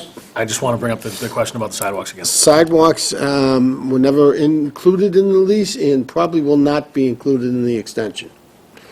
You know, that's a state highway. I don't know the regulations in regards to sidewalks on state highways and the responsibility of them, but I think it's something we should look into as we move forward. Sidewalks are always a need in this town. I mean, we were talking about working with the planning board to develop some requirements for developers to, I know other towns, you have this development going on, we look for mitigation for 1,200 feet of sidewalks. 1,200 feet equates to this amount of money, put it in the sidewalk account. That's something we should really look into. The other opportunity we'd have is that the Mass DOT has just unveiled its Complete Streets program, which has competitive funding rounds. Applications will be due next spring sometime. There's training. They're still working out specifically what you have to do to position yourselves to be competitive for funding, for improvements that would put in sidewalks and put in, other things that, and I was pleased to see, I went to a conference last week which included a session on transportation, and there was one on complete streets, and I was pleased to see that when they came up with their rating system, they in essence used Littleton's complete streets policy as their gold standard for what the best complete streets policy is. So when you submit a competitive application for funding, when Littleton does, ours will be competitive. Remind them. Yeah. See, that's exactly. So, we have a pedestrian and bicycle access advisory committee that wants to work with us on putting that complete streets application together. There's a lot of streets to look at, in town to see what might be a competitive application. We know there's interest, is a lot of interest in having the Russell Street sidewalk constructed. That requires, there is to be a $65,000 donation to be made by the Points developer, Sand Park, towards that Russell Street sidewalk. But I think the Complete Streets application that we will be putting together in the coming months would be an opportunity for us to look at what we can get state funding for. And beyond that, we can certainly be, as we look at how we spend our dollars, we can look at what public improvements could be made. I don't think, though, that for a property that we hold for agricultural purposes, for which if we're charging what ends up being a sub-market rent, that particular circumstance won't be the best one to getting a sidewalk out of the lessee. But No, but there are other things we can do. Having this on the agenda brought it to my attention because I went, took a look at the property, and there is a sidewalk there. It's Yep. completely overgrown, and it's incumbent upon somebody at some point to Bring maintain it up it. and get done. Yep, I You agree. know, so and it's just like we're talking about Willow with the sun. We're in Littleton, you know, we have the rental corridor and that sun in the afternoon. We had a woman hit right up in front of Historical Society 10, 15 years ago, you know, so it's dangerous. And you know, kids don't think of it when they're on their cross-country bike or whatever, when they're going down Great Road. And, you know, sometimes the shadows and, like you said, a lot more trucks and a lot more traffic coming through town. I just want to try to, if there's something that's already there and we can make it better, I'd like to see what it's going to take to make it better. Sure. And Jim, are you, I'm sure you get requests from folks a lot about sidewalks, so, you know, when you start that application, engage Mr. Clyde, and I'm sure he can give some input as to needs and wants of residents in town for sidewalks. I saw a hand over here. Well, I started too. I've been trying to get that sidewalk cleaned up for years. It's Okay. very well infested, but I'm willing to help too if I can. Okay. You, Rick, let's go. Saturday. All right, any other comments? I'd look for a motion, please. Move that the Board of Selectmen vote to execute an extension from November 15th, 2015 to November 15th, 2016 of the lease agreements approved on December 13th, 2013 for the town-owned Church Meadows property at 194 Great Road with tenants Nikki and Maxwell Makarutza and the garden at Church Meadows on the same terms and conditions. Second. Moving and seconded, all those in favor? Aye. Thank you. Now, really, is that called? No? The exciting part of the meeting, the investment policy. Mr. Venuti, it's always a pleasure. This is always the best reading. It really is. Being on the... Right up there with the zoning bylaws. Being on the Financial Policies Working Group, it's a good time. It's worth the investment. Go ahead, Steve. Give us a Speaking update. of the Financial Policy Working Group, they reviewed these changes and recommend them to the board. It was at our meeting on October 27th, I believe. So this policy, in the past, we've talked about the Opeb investment policy. The trust fund commissioners have their own investment policy that we follow for that. This policy handles the rest of the funds, and it's divided into two sections. The first section is more general fund monies, very restrictive, banks in the areas, such and such, savings accounts, CDs, treasuries, things like that. The second is more stabilization dollars, a little more leeway on the light department funds, their rate stabilization accounts, depreciation accounts, pension accounts. So there's a little bit more leeway there.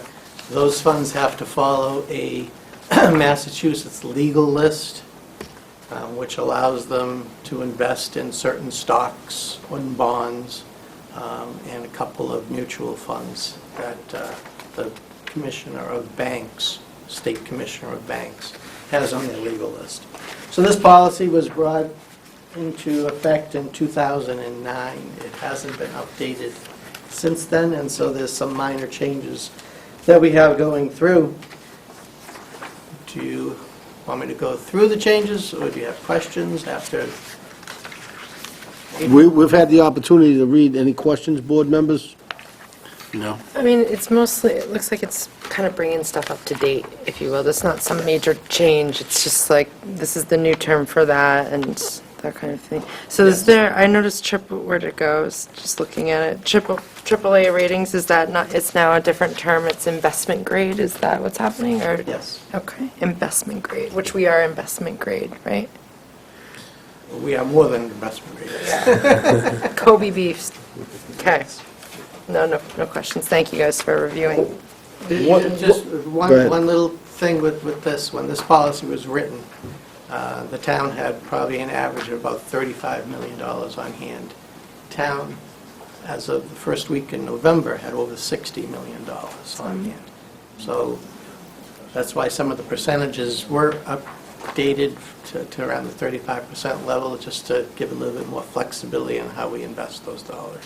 So it's grown since then. Sure. Well, I think that the working group is made up of people that know a lot more about this than I do, and they put a lot of blood, sweat, and tears into this, and I appreciate it. And so I trust that the changes and recommendations that you made are very well thought out, and I support them. So, we keep hearing the AAA rating, big part of that is our policies, and the way we write our policies, and the way we update our policies to make sure we're current. And, Steve and his staff, Bonnie and her staff do a great job making sure we stay on task. And it's not fun, in my eyes, to read policies and to have to update them, but it's a necessary evil, and it has to be done, and we're in good financial shape because of it. So, nice job, folks. Look for a motion. Move that the Board of Selectmen vote to receive proposed amendments to the investment policy as recommended by the Financial Policies Working Group, and to schedule the adoption of said policy amendments for the Board of Selectmen's next regular meeting on December 7th, 2015. Second. Been moved and seconded. All those in favor? Aye. Opposed? Thank you. Thank you. Thanks, Steve. Thanks, Steve. All right, next agenda item, staffing vacancy review policy, introduce amendments, budget neutral, no FTE increase. Mr. DeCoste, probably 3 meetings ago, you saw the desire to make some slight modifications to the policy. Go ahead. Have at it. It came to my attention that there may be times when the department head, somebody leaves one of the departments. The department head has an opportunity to fill that position, but they can't do anything without coming here first. So I felt that it was worthwhile to take a look at empowering our department heads, if it's going to be a budget neutral replacement, to empower them to go ahead and do that. So that's where the conversation came from, and why I asked that we do an amendment. Did you see any changes in the document as you read? I think that it's a good starting point, and we'll see how it works, and Okay. move forward from there. Mr. Knox? No questions. Melissa? No, I think it's great when we can we can optimize, streamline processes. You use the right word, empower, when it's under the right circumstances, which I think this looks good. Hopefully it makes life a little easier for you guys. I mean, we do it right now for the fire department and some of their on-call positions, I believe. Correct. So it does make sense. And to have, go ahead. Yeah, I was going to say, for on-call public safety, you do establish a complement of positions that can be filled, and as a vacancy arises, the department head has the authority to just fill it. If a vacancy comes up, they have the authority to fill it. This is sort of what Bonnie came up with here, that if it's budget neutral, that is, if it can be done within the budget as appropriated, and it's no change in the full-time equivalents, that is, it's no additional hours in staffing. If those two findings can both be met, then what is proposed here. There would still be a review procedure. Department requests it, Bonnie reviews it, I would sign off, but the final step would not happen, that is, bring it to the selectmen for a vote, unless those criteria are not met. So if it requires additional hours, or it's not budget neutral, then it would still need to come to the board for a vote. But short of that, we would set up an internal procedure where the staff would be authorized to fill a vacancy that way. So my only comment to it, and I think it's a great thing, and we need to do it, is we need a extraordinary issue. If something, for some reason, we have a catastrophe in town, or we need a budget issue that is not good, I would like to see that the vacancy review policy be implemented no matter what, whether budget neutral or not, if we see that, there's some fiscal catastrophe in town. So if we could incorporate maybe a sentence in that somewhere. What do you mean? What I mean is, if there is, it's a budget neutral issue, right? Right. And let's say that, I don't know, Yeah, tornado. the stock, anything, something may happen where, it impacts the fiscal stability of the town, whether it's budget neutral or not, I think it should come before this board. Oh, all right. Yeah, but there's also the opportunity for us to call Maybe a as meeting, part of emergency the meeting. budget process, when I bring forth the budget goals and instructions. I think we during- ratify this as part of, Well, all I'm saying is, we tend to say, this is policy, this is the way it's got to be done, right? So if for some reason there's a fiscal catastrophe, whatever it may be, and whether it's budget neutral or not, this board needs to say yes or no and make those tough decisions without saying, go ahead and do it. We're in good times, there are no issues. That's right. This language is written for good times. Absolutely. And that, what you're saying is that there ought to be some trigger that, where the board can say, as a matter of policy, we are no longer in good times, therefore, you want to see each one. That is correct. Yeah, okay. That is correct. So, just a safety valve, so to speak. Not like So, a tornado. Great. Well, yeah. I'm with you. How do you write that, though? Well, Bonnie's suggestion was that if say we did it on an annual basis, or no less than an annual basis, so that when you're adopting a budget, prospectively, whether it's good times or bad times, that right now, we're looking at stable. not good times. Stable. And not bad times, rather. But there have been times, even in the recent past, when we've had to reduce hours, we've had to do other belt-tightening things in order to present a balanced budget. In that sort of a circumstance, you want to have a mechanism by which we are not automatically filling. Correct. And vacancies, and frankly, it was in that time that we adopted this policy at all. That's Right. why you've seen each one, because it was not, it was not certain that we would be filling Anything, positions that became budget vacant. neutral there. 9C cuts, they're looming right now. If they say we want a 75% 9C cut because we need it, says Mr. State Governor, that's a huge impact on this town. So, So the board could reserve its right to request. correct. Yeah, I mean, it takes some extraordinary things to happen for us to pull it back, but I think we don't want to tie our hands either.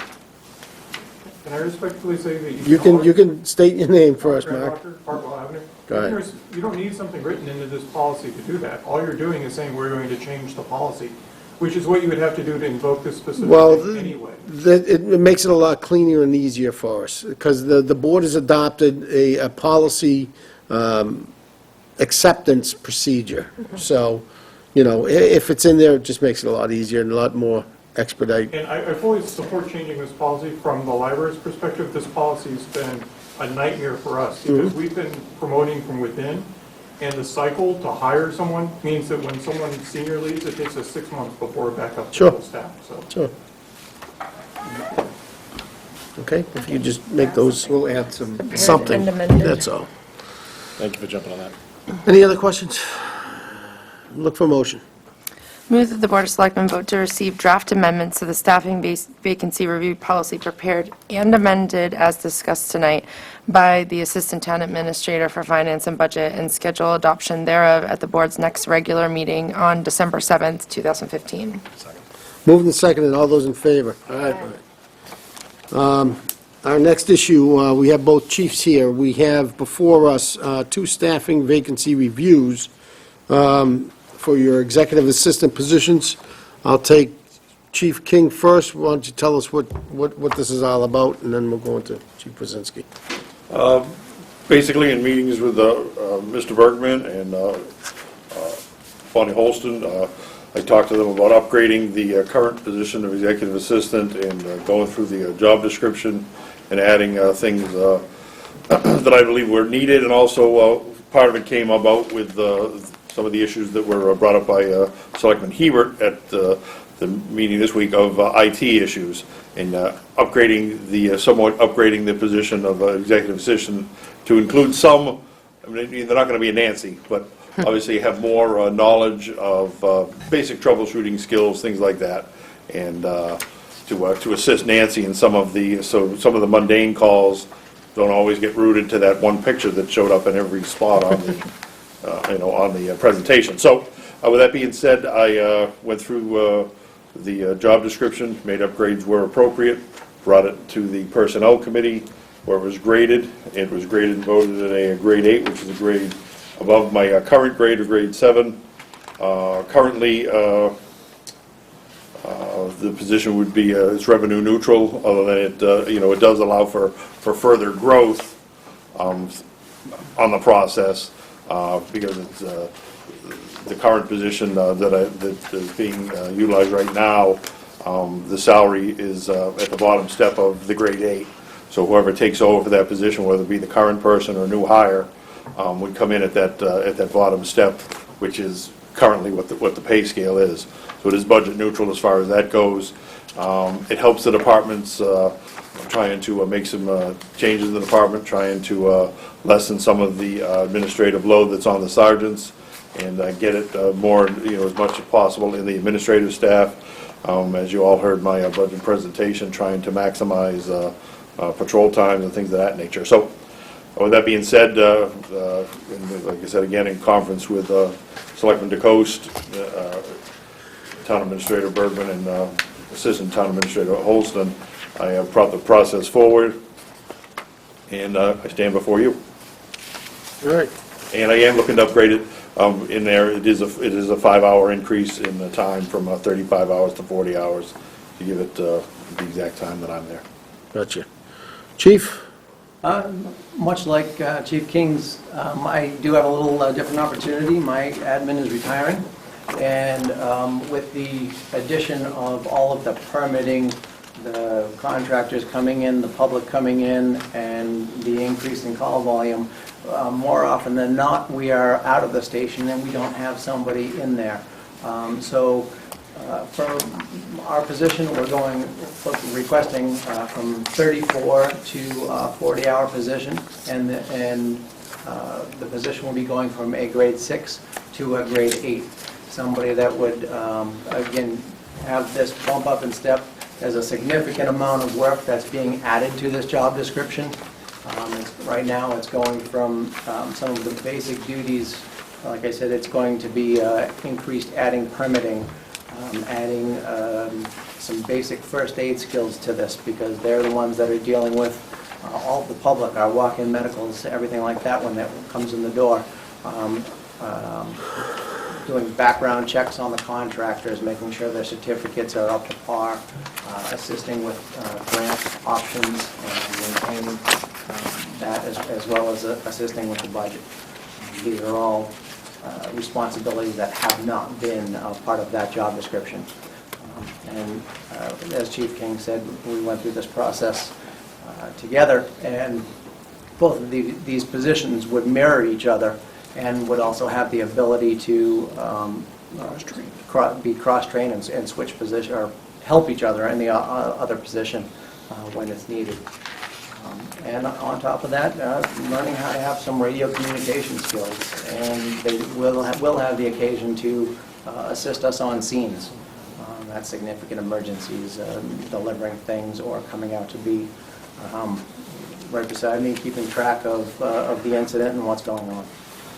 So it's a significant change in the current position. If I may, Mr. Chairman. Yes, sir. I did also get to, much like Chief Wazinski said, I did put there's some additional public safety training in there, if you will, about matrons, about dispatch, about things like that. The person is there Monday through Friday during the day. When situations happen, you know, they currently go in and fill in as best they can. This would get those people trained up so that if they have to get stuck on a 911 line, they can do it with, you know, with the proper training that's required by 911. Currently, they typically take the regular phones, but they don't, you know, touch 911 because they're not certified. And also during the daytime, it'd be nice, we're going to get this person also trained so they can assist as a matron. When we do have women prisoners, the person is there. It'd be nice to be able to utilize them. So there is some public safety components also kind of attached in here, which you know is key. It's you know we're you know 17 you know people, and you know at any given time there's only 4 or 5 people there. So if everyone can pitch in the best they can, it works out for us. I would also reiterate that I think just having the payroll component covered by each office, so when the police admin is out, the fire admin can cover payroll rather than having the police chief do the payroll for the, for the period of time, which has happened in the past and can be time-consuming. Probably shouldn't be something the chief has to do. Okay. The deputy chief wasn't happy. Yeah, well.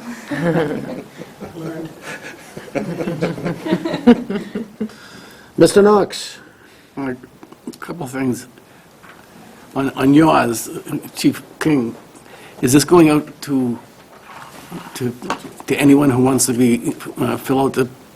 Yes, it is the new position according to the town, and yes, it would be. Okay. Send me a comment, so I was surprised, maybe we didn't mean it that way, but you automatically said it was going to be a female.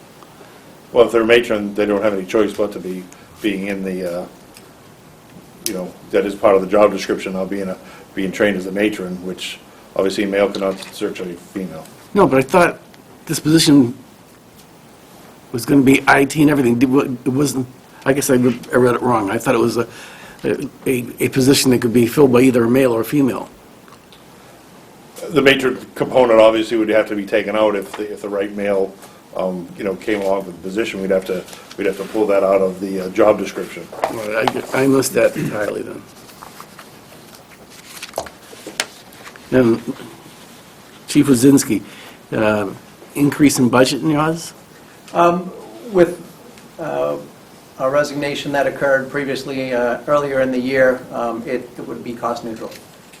That person was at a senior level. Oh, I see. And it's gone back to an entry level, so there's funding in the budget So, for that yeah, position. currently it's neutral.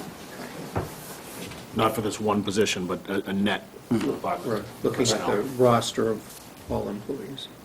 Which is How long? Go ahead. Melissa? You all done, Joe? Yeah, Okay. I'm still looking. And maybe the same question for, sorry if I'm not seeing here, but for Chief King, is that budget neutral? So- Yes. Yes, okay. Well, a couple of things. I really like to see consistency in the roles across the departments like this, and the cross-sharing of resources, I think, is really, really smart, not to mention, we obviously were listening to what I was saying the other day, taking a little bit of workload off of our enormous IT staff of one person. So appreciate that, and also kind of beefing up the jobs a little bit. I think that's smart. These are key roles. I mean, they're all key roles, but this is kind of the entry into the thing, and we want a really good person in both these spots. So I like where you're headed. The fact that it's cost neutral makes things a little bit easier.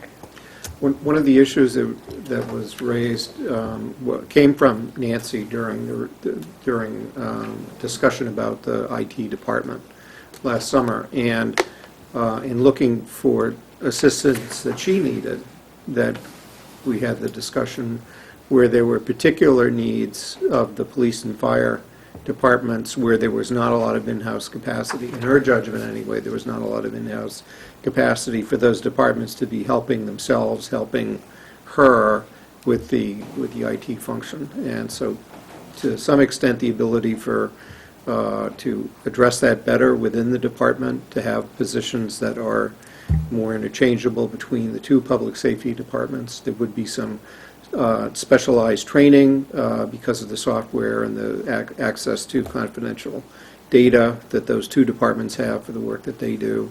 So just hiring, for example, an assistant, a low-level assistant for IT as additional hours for help Nancy out wasn't a solution that would have addressed This particular. problems within police and fire.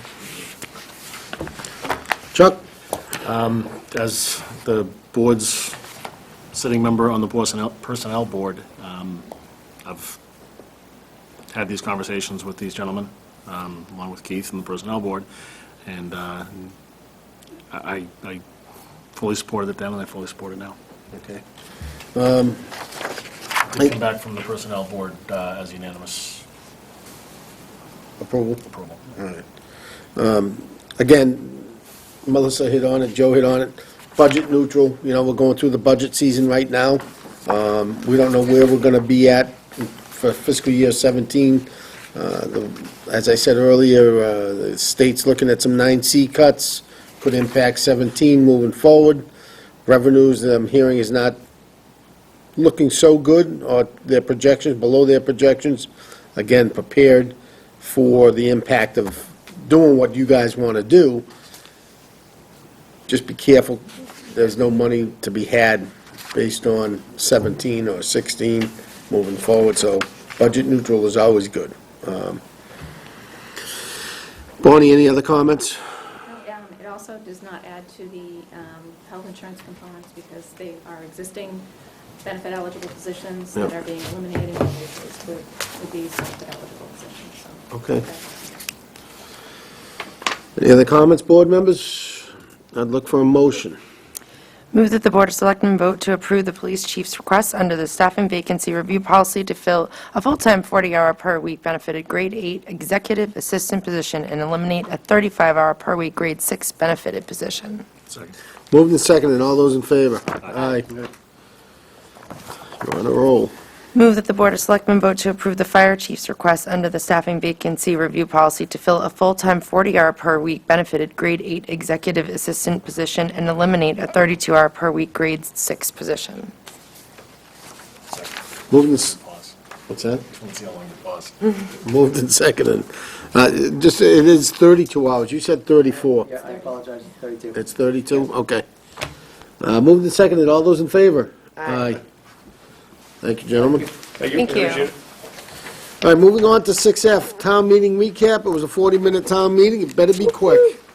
Just to share with you that we have a punch list of items that we'll be pursuing in support of the votes taken at town meeting. And just to mention one, on the Magog Hill Orchard lease, we will be taking steps at some point to prepare an engineered plan for the town meeting vote. That portion of so-called Lot 107 that will not be part of the lease, so that we have that. There are some conversations that we need to have with the Concord Water Department, just so that we're on the same page about what their concerns are about property that abuts its public drinking water supply, so that we'll be moving forward there, where we'll be advertising to fill the Taxation Aid Committee. That's 3 members appointed by the Board of Selectmen to serve with the treasurer and the assessor's chair on the new committee to administer the aid to elderly and disabled taxation fund. Projects that have been approved for funding. The PMBC is taking up the matter of awarding the fuel facility replacement contract, Bonnie, and PMBC is also entertaining change orders for the for Council on Aging project. So one piece on that orchard, Nagog Hill Orchard lease, the MOU that we spoke about at town meeting also has to be vetted. I think we can start with the AgCom working group, get the Conservation Commission involved, and kind of roll those out at the same time, so we can have the lease all done, so. Very good. Board members, comments, questions? Thank you for the update. All right. The Maytown meeting will not be 40 minutes long because we're going to have we're going to have that drainage. All right, yes. Wastewater. The wastewater, yeah, I mean, stormwater. rather. Stormwater. We'll talk about, we Stormwater. should talk about sewering. So, So the recap of the FY 2017 budget review, we had a meeting on Saturday with all the departments in town to come out and do their preliminary presentation based on the forms that Bonnie requested. You want to fill us in and... Right? It was a great meeting. it was a great meeting. Well, I, was- for one, am happy to give up one Saturday as opposed to dozens of evenings. So- Yeah, so what folks got to realize is, you know, the one budget summit, we call it, on that Saturday prior to, we start the process in January, looking for the next fiscal year and the Maytown annual town meeting. A lot of work goes into it. Department heads come before us, all committees come before us, and it's a joint meeting with the Finance Committee, and it's an all-day affair. We start at 9 and we get out at 3:30, and we hear anybody that dips into the general fund or requests money from the town comes before us that day. So it's very comprehensive. We hear from everybody. We task them with their staffing level budget and then a mission budget. And that kind of gets the fiscal ball rolling, so to speak. And then the decisions are made as we deliberate through the coming months and request and see what type of funding comes from the state, and then this real hard decisions are made for the Maytown meeting. We have a joint meeting with the, according to the budget schedule, the Selectmen and Finance Committee will have a joint budget meeting on the 15th, Tuesday, the 15th of December. What we're looking to do is, Bonnie will have for the meeting on the 14th of December, we'll have a more comprehensive recap on the budget. Some of the totals show the variance in general, and that it's great to have a number from the schools for starting point this early in the process. That number is a little different than the placeholder that Bonnie has. We're off by about $500,000. But it's happy to know what the difference is this early in the process, because it is all about closing that budget gap as we proceed, so that's great. I kept a running tally. I sent an email out earlier today. I kept a running tally of some issues that were raised during the meeting, which I'll put in the summary for tonight, but one of them was scheduling a joint meeting with the Light and Water Commissioners. There are a number of issues that we would want to discuss on a whole range of issues. The pilot payment that they are frankly very generous with when you compare it with other communities. We've never actually gotten together and talked about that, and it might be well to just make sure we're on the same page for what their intentions are with the funds that they're making available. And how those fit into our budget processes. So we have the commitment from Scott Edwards to problem solve together on some of the issues we face, like the municipal drainage bylaw. We haven't figured out what we're going to do yet, but we're committed to figuring out what's in the best interest of the town, and we'll work on that together. We are following up with Pro EMS and the other towns in our so-called Samara district to increase the collection rate for the ambulance billing for the BLS level, which is not being aggressively sought. We've scheduled a library building project for your meeting on the 14th of December. I'm going to meet with the Community Preservation Committee this week, and we will work with them on coming up with a framework for the long-range fiscal plan for the blended CPA fund that we had committed to do together.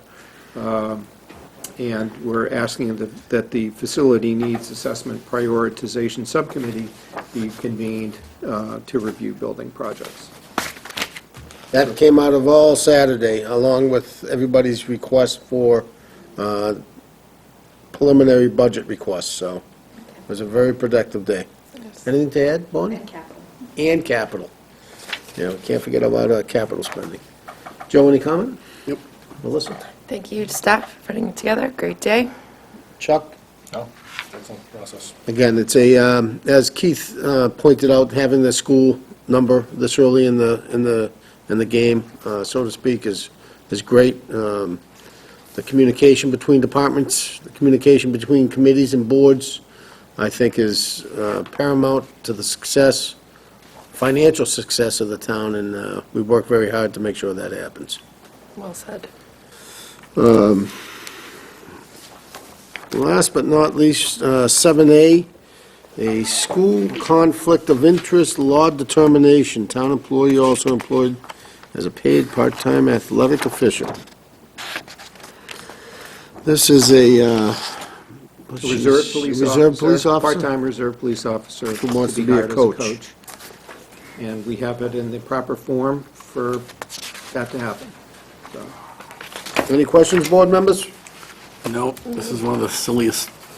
Yep. it says if ever they change the law, they should change it to allow for coaches to come from within the rest of town government. There is some issues with the nonsense, I call it, for, hiring kids to keep score at basketball games, to be timers at best. It's something we got to work on.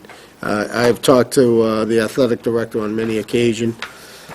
Now the football season's over, maybe we can rekindle that fire with town council, see if we can. Thanksgiving game. Oh, yeah, that's right, yeah. We can rekindle that fire, so to speak, and get town council in the room so we can see if there's some movement on this. Question, board members? Look for a motion. Move that the Board of Selectmen vote pursuant to Mass General Law, Chapter 268A, subsection 20B, to approve the disclosure filed by the municipal employee Heather Rhodes concerning a financial interest in a second municipal contract. Second. Moved and seconded, all those in favor? Aye.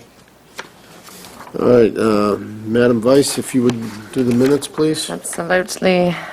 Move that the Board of Selectmen vote to approve meeting minutes from the Board of Selectmen meetings Monday, October 19th, 2015, and Monday, October 30th, 2015. Second. That should be Friday. Just one point. Friday the 30th, yeah. That's fine. I'm not voting on it because one of them I wasn't here. I came late. Okay, which one? The October 19th. All right, so can I have Separate. Meeting for you. can I have a second on? Because you noted late, right? Yeah, it is noted, but I wasn't here for the first part of it, so. I saw it. We couldn't finish without you. Yeah, yeah. Then moved and seconded. All those in favor? Aye. Showed up. Aye. What? What? All right. Did you notice that during the Super Saturday, Who left early? and who wasn't there? The two new guys. Yeah. I know. But Chuck did have an excuse, that's, Yeah. You have to stay late at the school department. Don, make it quick. Okay, actually, if you want it. Sure, we're hoping. to Rick, apply make for it quick. Yep, there's a habitat management grant program that's very unusual. It's only open for a month. It would have to be completed by next June, but there's money. What is it again? I'm sorry, I didn't hear It's it. a habitat management grant program put out by Fish and Wildlife. Okay. And we were thinking of using it to clean up some invasives that are at Hartwell Conservation Land. And we're just going to look for your support at some point, possibly before the end of the month. We just thought we'd get it to you quickly. Sure, get it to Mr. Bergman, and we can take a We look don't at meet it. again, I know you don't. but Well, get it it probably to us, yeah. would be applying for it, and probably the town, therefore it probably involve you. Sure. The deadline is November 30th. It's a real quick deadline, but there's no matching requirement for this. It's competitive, there's money available from 10 to 50,000, and this is something we could do well. But we wanted to bring it, let you know We just learned about this in a couple of weeks, so. Okay. Yeah, Is that real Conservation fast-paced. Commission property? Excuse- Is that Conservation Commission, it's their right. property? We'd be doing it on behalf of the commission. Okay. Right, and we'd tell them too, but we didn't want you to be surprised. I mean, it's a little bit of a surprise anyway. Did they meet next Monday? Conservation Commission does? Okay. Surprise us by getting the You 50,000. get a vote there, yeah. Well, this is a rare opportunity, this will never come again, there's no Right. matching requirement. So it's a lot of work on our part, it's almost impossible to do, but if we do it, it'll help us, and it's free money. We appreciate it. Thanks for letting us The know. only people Yeah, that think it's great. appreciate it. Great. Look for a motion. Move to adjourn. Second. Moved and seconded. All those in favor? Aye. Aye, good night. Thank you.